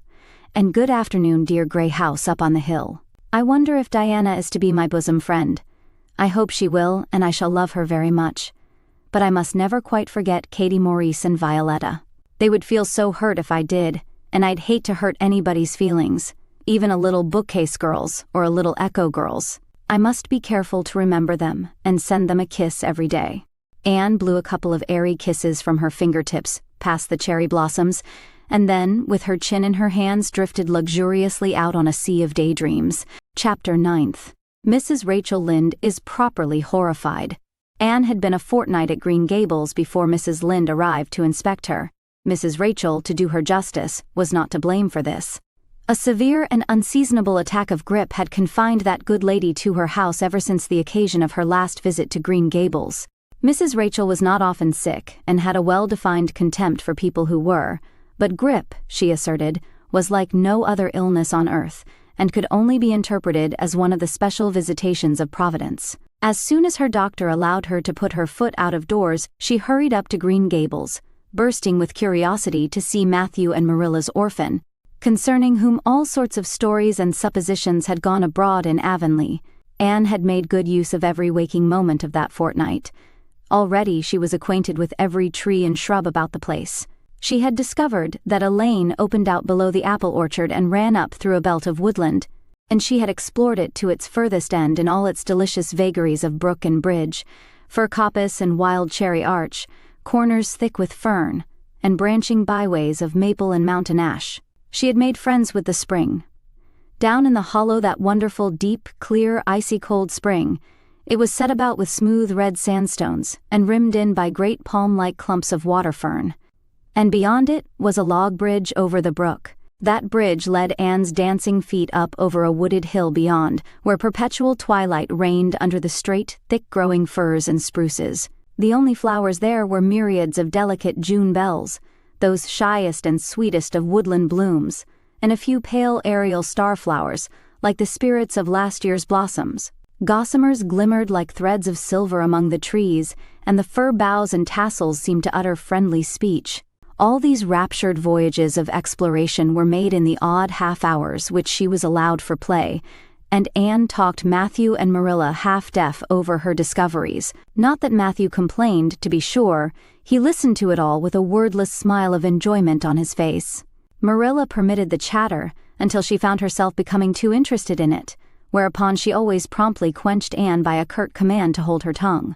Anne was out in the orchard when Mrs. Rachel came, wandering at her own sweet will through the lush, tremulous grasses splashed with ruddy evening sunshine, so that good lady had an excellent chance to talk her illness fully over, describing every ache and pulse beat with such evident enjoyment that Marilla thought even Grippa must bring its compensations. When details were exhausted, Mrs. Rachel introduced the real reason of her call. "I've been hearing some surprising things about you and Matthew. I don't suppose you are any more surprised than I am myself," said Marilla. "I'm getting over my surprise now. It was too bad there was such a mistake," said Mrs. Rachel sympathetically. "Couldn't you have sent her back?" "I suppose we could, but we decided not to. Matthew took a fancy to her, and I must say I like her myself, although I admit she has her faults. The house seems a different place already.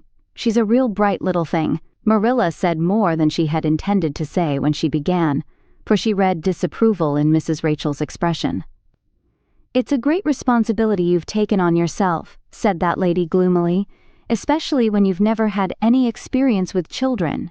You don't know much about her or her real disposition, I suppose, and there's no guessing how a child like that will turn out.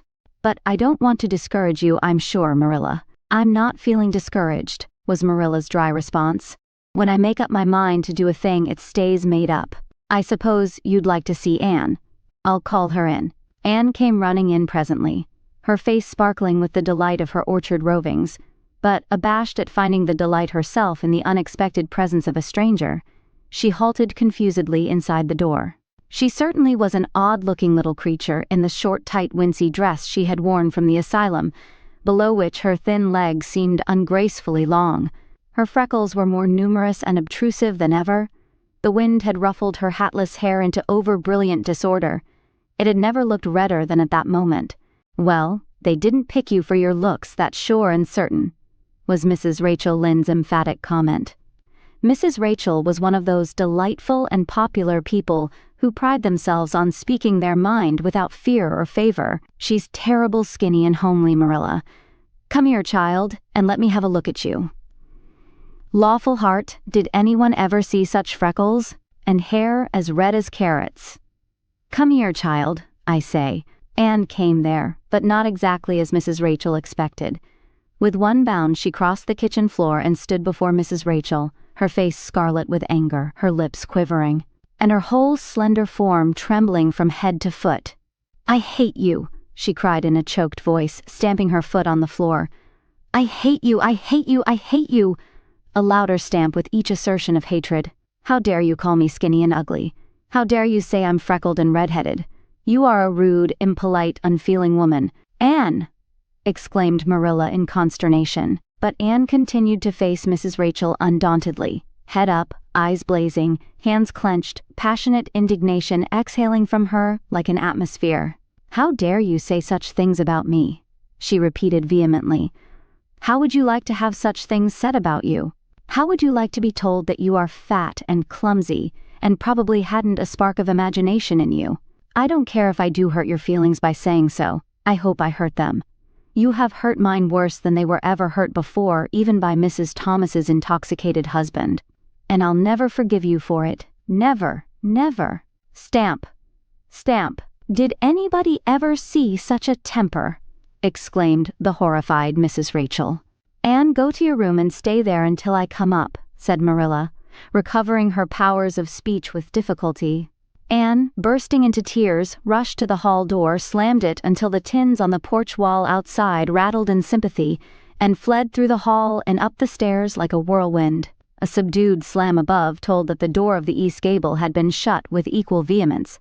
Well, I don't envy you your job bringing that up, Marilla, said Mrs. Rachel with unspeakable solemnity. Marilla opened her lips to say she knew not what of apology or deprecation. What she did say was a surprise to herself then and ever afterwards. You shouldn't have twitted her about her looks, Rachel. Marilla Cuthbert, you don't mean to say that you are upholding her in such a terrible display of temper as we've just seen? Demanded Mrs. Rachel indignantly. No, said Marilla slowly. I'm not trying to excuse her. She's been very naughty and I'll have to give her a talking to about it. But we must make allowances for her.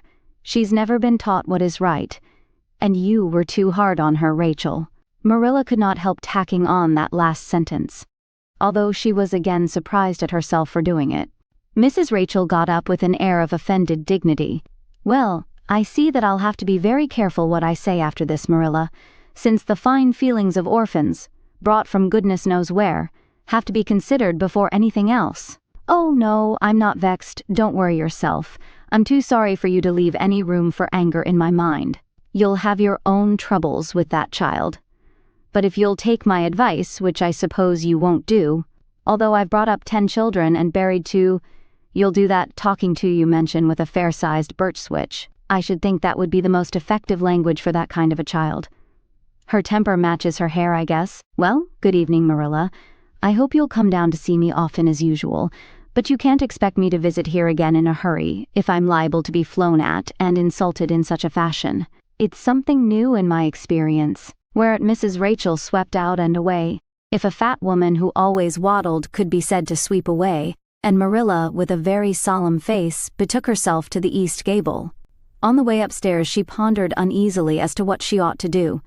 She felt no little dismay over the scene that had just been enacted. How unfortunate that Anne should have displayed such temper before Mrs. Rachel Lynde of all people. Then Marilla suddenly became aware of an uncomfortable and rebuking consciousness that she felt more humiliation over this than sorrow over the discovery of such a serious defect in Anne's disposition. And how was she to punish her? The amiable suggestion of the birch switch, to the efficiency of which all of Mrs. Rachel's own children could have borne smarting testimony, did not appeal to Marilla. She did not believe she could whip a child. No, some other method of punishment must be found to bring Anne to a proper realization of the enormity of her offense. Marilla found Anne face downward on her bed, crying bitterly, quite oblivious of muddy boots on a clean counterpane. "Anne," she said not ungently. No answer. "Anne," with greater severity, "get off that bed this minute and listen to what I have to say to you." Anne squirmed off the bed and sat rigidly on a chair beside it, her face swollen and tear-stained and her eyes fixed stubbornly on the floor. "This is a nice way for you to behave. Anne, aren't you ashamed of yourself?" "She hadn't any right to call me ugly and red-headed," retorted Anne, evasive and defiant. "You hadn't any right to fly into such a fury and talk the way you did to her, Anne. I was ashamed of you, thoroughly ashamed of you. I wanted you to behave nicely to Mrs. Lynde, and instead of that you have disgraced me.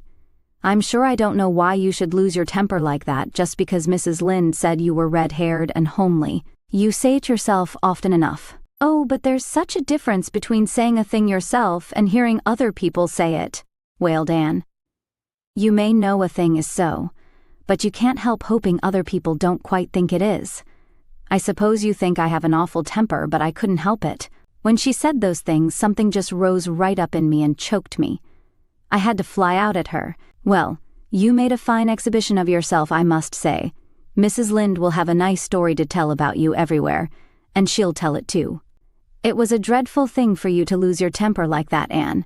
Just imagine how you would feel if somebody told you to your face that you were skinny and ugly," pleaded Anne tearfully. An old remembrance suddenly rose up before Marilla. She had been a very small child when she had heard one aunt say of her to another What a pity she is such a dark, homely little thing. Marilla was every day of 50 before the sting had gone out of that memory.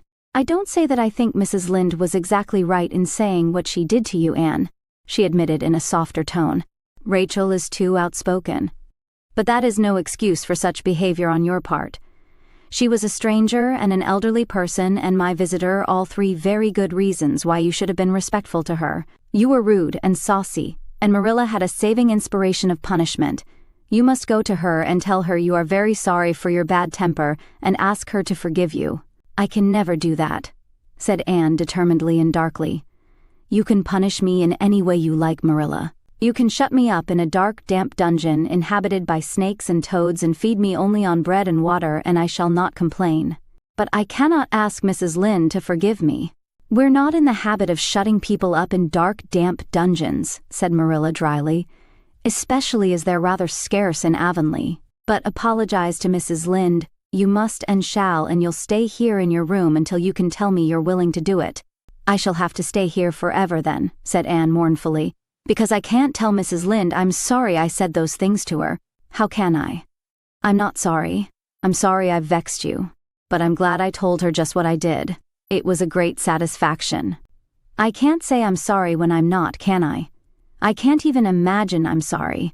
Perhaps your imagination will be in better working order by the morning, said Marilla, rising to depart. You'll have the night to think over your conduct in and come to a better frame of mind. You said you would try to be a very good girl if we kept you at Green Gables, but I must say it hasn't seemed very much like it this evening. Leaving this Parthian shaft to rankle in Anne's stormy bosom, Marilla descended to the kitchen, grievously troubled in mind and vexed in soul. She was as angry with herself as with Anne, because whenever she recalled Mrs. Rachel's dumbfounded countenance, her lips twitched with amusement, and she felt a most reprehensible desire to laugh. Chapter 10. Anne's Apology. Marilla said nothing to Matthew about the affair that evening, but when Anne proved still refractory the next morning, an explanation had to be made to account for her absence from the breakfast table. Marilla told Matthew the whole story, taking pains to impress him with a due sense of the enormity of Anne's behavior. It's a good thing Rachel Lynde got a calling down. She's a meddlesome old gossip, was Matthew's consolatory rejoinder. Matthew Cuthbert, I'm astonished at you. You know that Anne's behavior was dreadful, and yet you take her part. I suppose you'll be saying next thing that she oughtn't to be punished at all. Well now, no, not exactly, said Matthew uneasily. I reckon she ought to be punished a little, but don't be too hard on her, Marilla. Recollect she hasn't ever had anyone to teach her right. You're going to give her something to eat, aren't you? When did you ever hear of me starving people into good behavior? Demanded Marilla indignantly.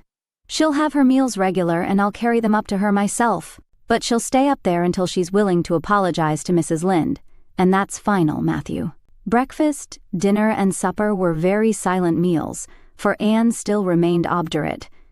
After each meal, Marilla carried a well-filled tray to the east gable, and brought it down later on not noticeably depleted. Matthew eyed its last descent with a troubled eye. Had Anne eaten anything at all? When Marilla went out that evening to bring the cows from the back pasture, Matthew, who had been hanging about the barns and watching, slipped into the house with the air of a burglar and crept upstairs. As a general thing, Matthew gravitated between the kitchen and the little bedroom off the hall where he slept. Once in a while he ventured uncomfortably into the parlor or sitting room when the minister came to tea. But he had never been upstairs in his own house since the spring he helped Marilla paper the spare bedroom, and that was 4 years ago. He tiptoed along the hall and stood for several minutes outside the door of the east gable, before he summoned courage to tap on it with his fingers, and then opened the door to peep in. Anne was sitting on the yellow chair by the window, gazing mournfully out into the garden. Very small and unhappy she looked, and Matthew's heart smote him. He softly closed the door and tiptoed over to her. Anne, he whispered, as if afraid of being overheard. How are you making it, Anne? Anne smiled wanly. Pretty well. I imagine a good deal, and that helps to pass the time. Of course, it's rather lonesome, but then I may as well get used to that. Anne smiled again, bravely facing the long years of solitary imprisonment before her. Matthew recollected that he must say what he had come to say without loss of time. lest Marilla return prematurely. "Well now, Anne, don't you think you'd better do it and have it over with?" he whispered. "It'll have to be done sooner or later, you know, for Marilla's a dreadful determined woman. Dreadful determined, Anne. Do it right off, I say, and have it over." "Do you mean apologize to Mrs. Lynde?" "Yes, apologize. That's the very word," said Matthew eagerly. "Just smooth it over, so to speak. That's what I was trying to get at." "I suppose I could do it to oblige you," said Anne thoughtfully. "It would be true enough to say I am sorry, because I am sorry now. I wasn't a bit sorry last night. I was mad clear through, and I stayed mad all night.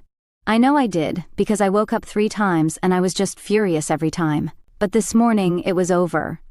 I wasn't in a temper anymore, and it left a dreadful sort of goneness too. I felt so ashamed of myself, but I just couldn't think of going and telling Mrs. Lynde so. It would be so humiliating. I made up my mind I'd stay shut up here forever rather than do that. But still, I'd do anything for you, if you really want me to." "Well now, of course I do. It's terrible lonesome downstairs without you. Just go and smooth things over." "That's a good girl." "Very well," said Anne resignedly. "I'll tell Marilla as soon as she comes in I've repented." That's right, Anne. But don't tell Marilla I said anything about it. She might think I was putting my oar in, and I promise not to do that." "Wild horses won't drag the secret from me," promised Anne solemnly. "How would wild horses drag a secret from a person anyhow?" But Matthew was gone, scared at his own success. He fled hastily to the remotest corner of the horse pasture, lest Marilla should suspect what he had been up to. Marilla herself, upon her return to the house, was agreeably surprised to hear a plaintive voice calling, "Marilla," over the banisters. "Well?" she said, going into the hall. "I'm sorry I lost my temper and said rude things, and I'm willing to go and tell Mrs. Lynde so." "Very well." Marilla's crispness gave no sign of her relief. She had been wondering what under the canopy she should do if Anne did not give in. "I'll take you down after milking." Accordingly, after milking, behold Marilla and Anne walking down the lane, the former erect and triumphant, the latter drooping and dejected. But halfway down Anne's dejection vanished as if by enchantment. She lifted her head and stepped lightly along, her eyes fixed on the sunset sky and an air of subdued exhilaration about her. Marilla beheld the change disapprovingly. This was no meek penitent such as it behooved her to take into the presence of the offended Mrs. Lynde. "What are you thinking of, Anne?" she asked sharply. "I'm imagining out what I must say to Mrs. Lynde," answered Anne dreamily. This was satisfactory, or should have been so. But Marilla could not rid herself of the notion that something in her scheme of punishment was going askew. Anne had no business to look so rapt and radiant. Rapt and radiant Anne continued until they were in the very presence of Mrs. Lynde, who was sitting knitting by her kitchen window. Then the radiance vanished. Mournful penitence appeared on every feature. Before a word was spoken, Anne suddenly went down on her knees before the astonished Mrs. Rachel and held out her hands beseechingly. "Oh, Mrs. Lynde, I am so extremely sorry," she said with a quiver in her voice. "I could never express all my sorrow, no, not if I used up a whole dictionary. You must just imagine it. I behaved terribly to you, and I've disgraced the dear friends, Matthew and Marilla, who have let me stay at Green Gables although I'm not a boy. I'm a dreadfully wicked and ungrateful girl, and I deserve to be punished and cast out by respectable people forever. It was very wicked of me to fly into a temper because you told me the truth. It was the truth. Every word you said was true. My hair is red and I'm freckled and skinny and ugly. What I said to you was true too, but I shouldn't have said it. Oh, Mrs. Lynde, please, please forgive me. If you refuse, it will be a lifelong sorrow on a poor little orphan girl, would you, even if she had a dreadful temper? Oh, I am sure you wouldn't. Please say you forgive me, Mrs. Lynde." Anne clasped her hands together, bowed her head, and waited for the word of judgment. There was no mistaking her sincerity. It breathed in every tone of her voice. Both Marilla and Mrs. Lynde recognized its unmistakable ring. But the former understood in dismay that Anne was actually enjoying her valley of humiliation, was reveling in the thoroughness of her abasement. Where was the wholesome punishment upon which she, Marilla, had plumed herself? Anne had turned it into a species of positive pleasure. Good Mrs. Lynde, not being overburdened with perception, did not see this. She only perceived that Anne had made a very thorough apology, and all resentment vanished from her kindly, if somewhat officious, heart. There, get up, child," she said heartily. "Of course I forgive you. I guess I was a little too hard on you anyway, but I'm such an outspoken person. You just mustn't mind me, that's what. It can't be denied your hair is terrible red, but I knew a girl once went to school with her. In fact, whose hair was every mite as red as yours when she was young. But when she grew up, it darkened to a real handsome auburn. I wouldn't be a mite surprised if yours did, too. Not a mite. Oh, Mrs. Lynde." Anne drew a long breath as she rose to her feet. "You have given me a hope. I shall always feel that you are a benefactor. Oh, I could endure anything if I only thought my hair would be a handsome auburn when I grew up. It would be so much easier to be good if one's hair was a handsome auburn, don't you think? And now may I go out into your garden and sit on that bench under the apple trees while you and Marilla are talking? There is so much more scope for imagination out there. Laws, yes, run along, child. And you can pick a bouquet of them white June lilies over in the corner if you like." As the door closed behind Anne, Mrs. Lynde got briskly up to light a lamp. She's a real odd little thing. "Take this chair, Marilla. It's easier than the one you've got. I just keep that for the hired boy to sit on. Yes, she certainly is an odd child, but there is something kind of taking about her after all. I don't feel so surprised at you and Matthew keeping her as I did, nor so sorry for you either. She may turn out all right. Of course, she has a queer way of expressing herself, a little too, well, too kind of forcible, you know. But she'll likely get over that now that she's come to live among civilized folks. And then, her temper's pretty quick, I guess, but there's one comfort. A child that has a quick temper just blaze up and cool down, ain't never likely to be sly or deceitful. Preserve me from a sly child, that's what. On the whole, Marilla, I kind of like her." When Marilla went home, Anne came out of the fragrant twilight of the orchard with a sheaf of white narcissi in her hands. "I apologized pretty well, didn't I?" she said proudly as they went down the lane. "I thought since I had to do it, I might as well do it thoroughly." "You did it thoroughly, all right enough," was Marilla's comment. Marilla was dismayed at finding herself inclined to laugh over the recollection. She had also an uneasy feeling that she ought to scold Anne for apologizing so well, but then, that was ridiculous. She compromised with her conscience by saying severely, "I hope you won't have occasion to make many more such apologies. I hope you'll try to control your temper now, Anne. That wouldn't be so hard if people wouldn't twit me about my looks," said Anne with a sigh. "I don't get cross about other things, but I'm so tired of being twitted about my hair and it just makes me boil right over. Do you suppose my hair will really be a handsome auburn when I grow up? You shouldn't think so much about your looks, Anne. I'm afraid you are a very vain little girl." "How can I be vain when I know I'm homely?" protested Anne. "I love pretty things, and I hate to look in the glass and see something that isn't pretty. It makes me feel so sorrowful, just as I feel when I look at any ugly thing. I pity it because it isn't beautiful. Handsome is as handsome does," quoted Marilla. "I've had that said to me before, but I have my doubts about it," remarked skeptical Anne, sniffing at her narcissi. "Oh, aren't these flowers sweet? It was lovely of Mrs. Lynde to give them to me. I have no hard feelings against Mrs. Lynde now. It gives you a lovely, comfortable feeling to apologize and be forgiven, doesn't it? Aren't the stars bright tonight? If you could live in a star, which one would you pick? I'd like that lovely clear big one away over there above that dark hill." "Anne, do hold your tongue," said Marilla, thoroughly worn out trying to follow the gyrations of Anne's thoughts. Anne said no more until they turned into their own lane. A little gypsy wind came down it to meet them, laden with the spicy perfume of young, dew-wet ferns. Far up in the shadows, a cheerful light gleamed out through the trees from the kitchen at Green Gables. Anne suddenly came close to Marilla and slipped her hand into the older woman's hard palm. "It's lovely to be going home and know it's home," she said. "I love Green Gables already, and I never loved any place before. No place ever seemed like home. Oh, Marilla, I'm so happy.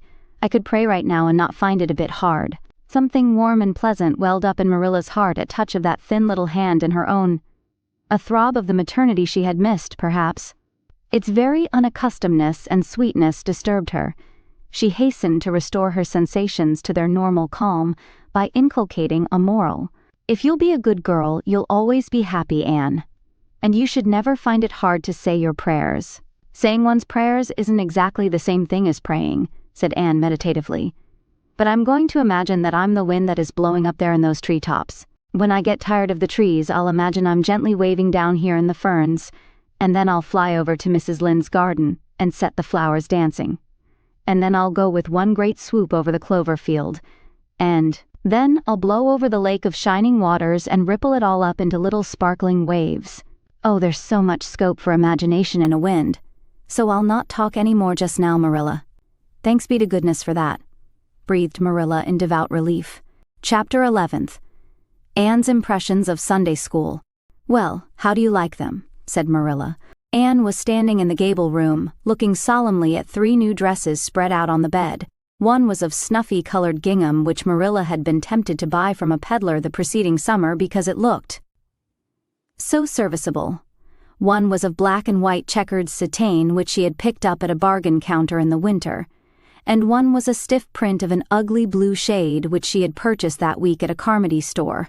She had made them up herself, and they were all made alike plain skirts fulled tightly to plain waists, with sleeves as plain as waist and skirt and tight as sleeves could be. I'll imagine that I like them, said Anne soberly.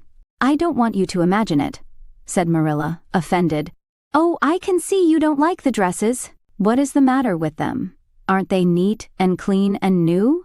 Yes. Then why don't you like them? They're not pretty, said Anne reluctantly. Pretty, Marilla sniffed. I didn't trouble my head about getting pretty dresses for you. I don't believe in pampering vanity, Anne, I'll tell you that right off. Those dresses are good, sensible, serviceable dresses, without any frills or furbelows about them, and they're all you'll get this summer. The brown gingham and the blue print will do you for school when you begin to go.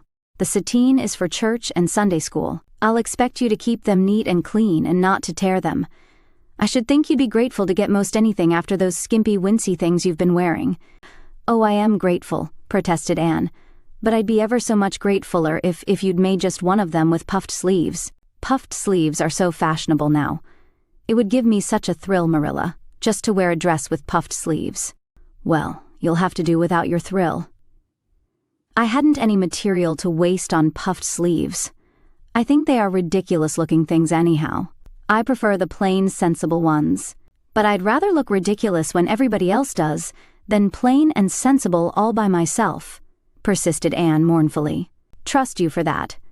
Well, hang those dresses carefully up in your closet, and then sit down and learn the Sunday school lesson. I got a quarterly from Mr. Bell for you, and you'll go to Sunday school tomorrow, said Marilla, disappearing downstairs in high dudgeon.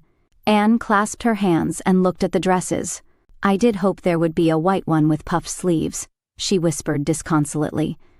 I prayed for one, but I didn't much expect it on that account. I didn't suppose God would have time to bother about a little orphan girl's dress.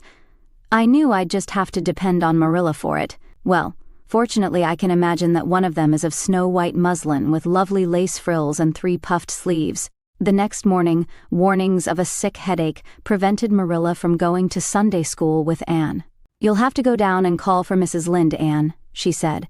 She'll see that you get into the right class. Now, mind you behave yourself properly. Stay to preaching afterwards and ask Mrs. Lynde to show you our pew. Here's a cent for collection. Don't stare at people and don't fidget. I shall expect you to tell me the text when you come home.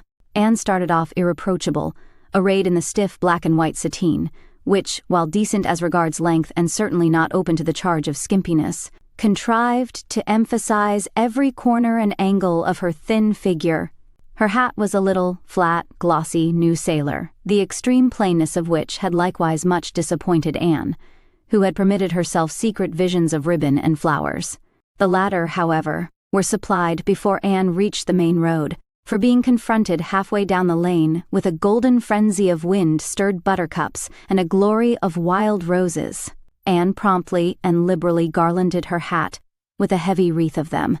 Whatever other people might have thought of the result, it satisfied Anne, and she tripped gaily down the road, holding her ruddy head with its decoration of pink and yellow very proudly. When she had reached Mrs. Lynde's house, she found that lady gone.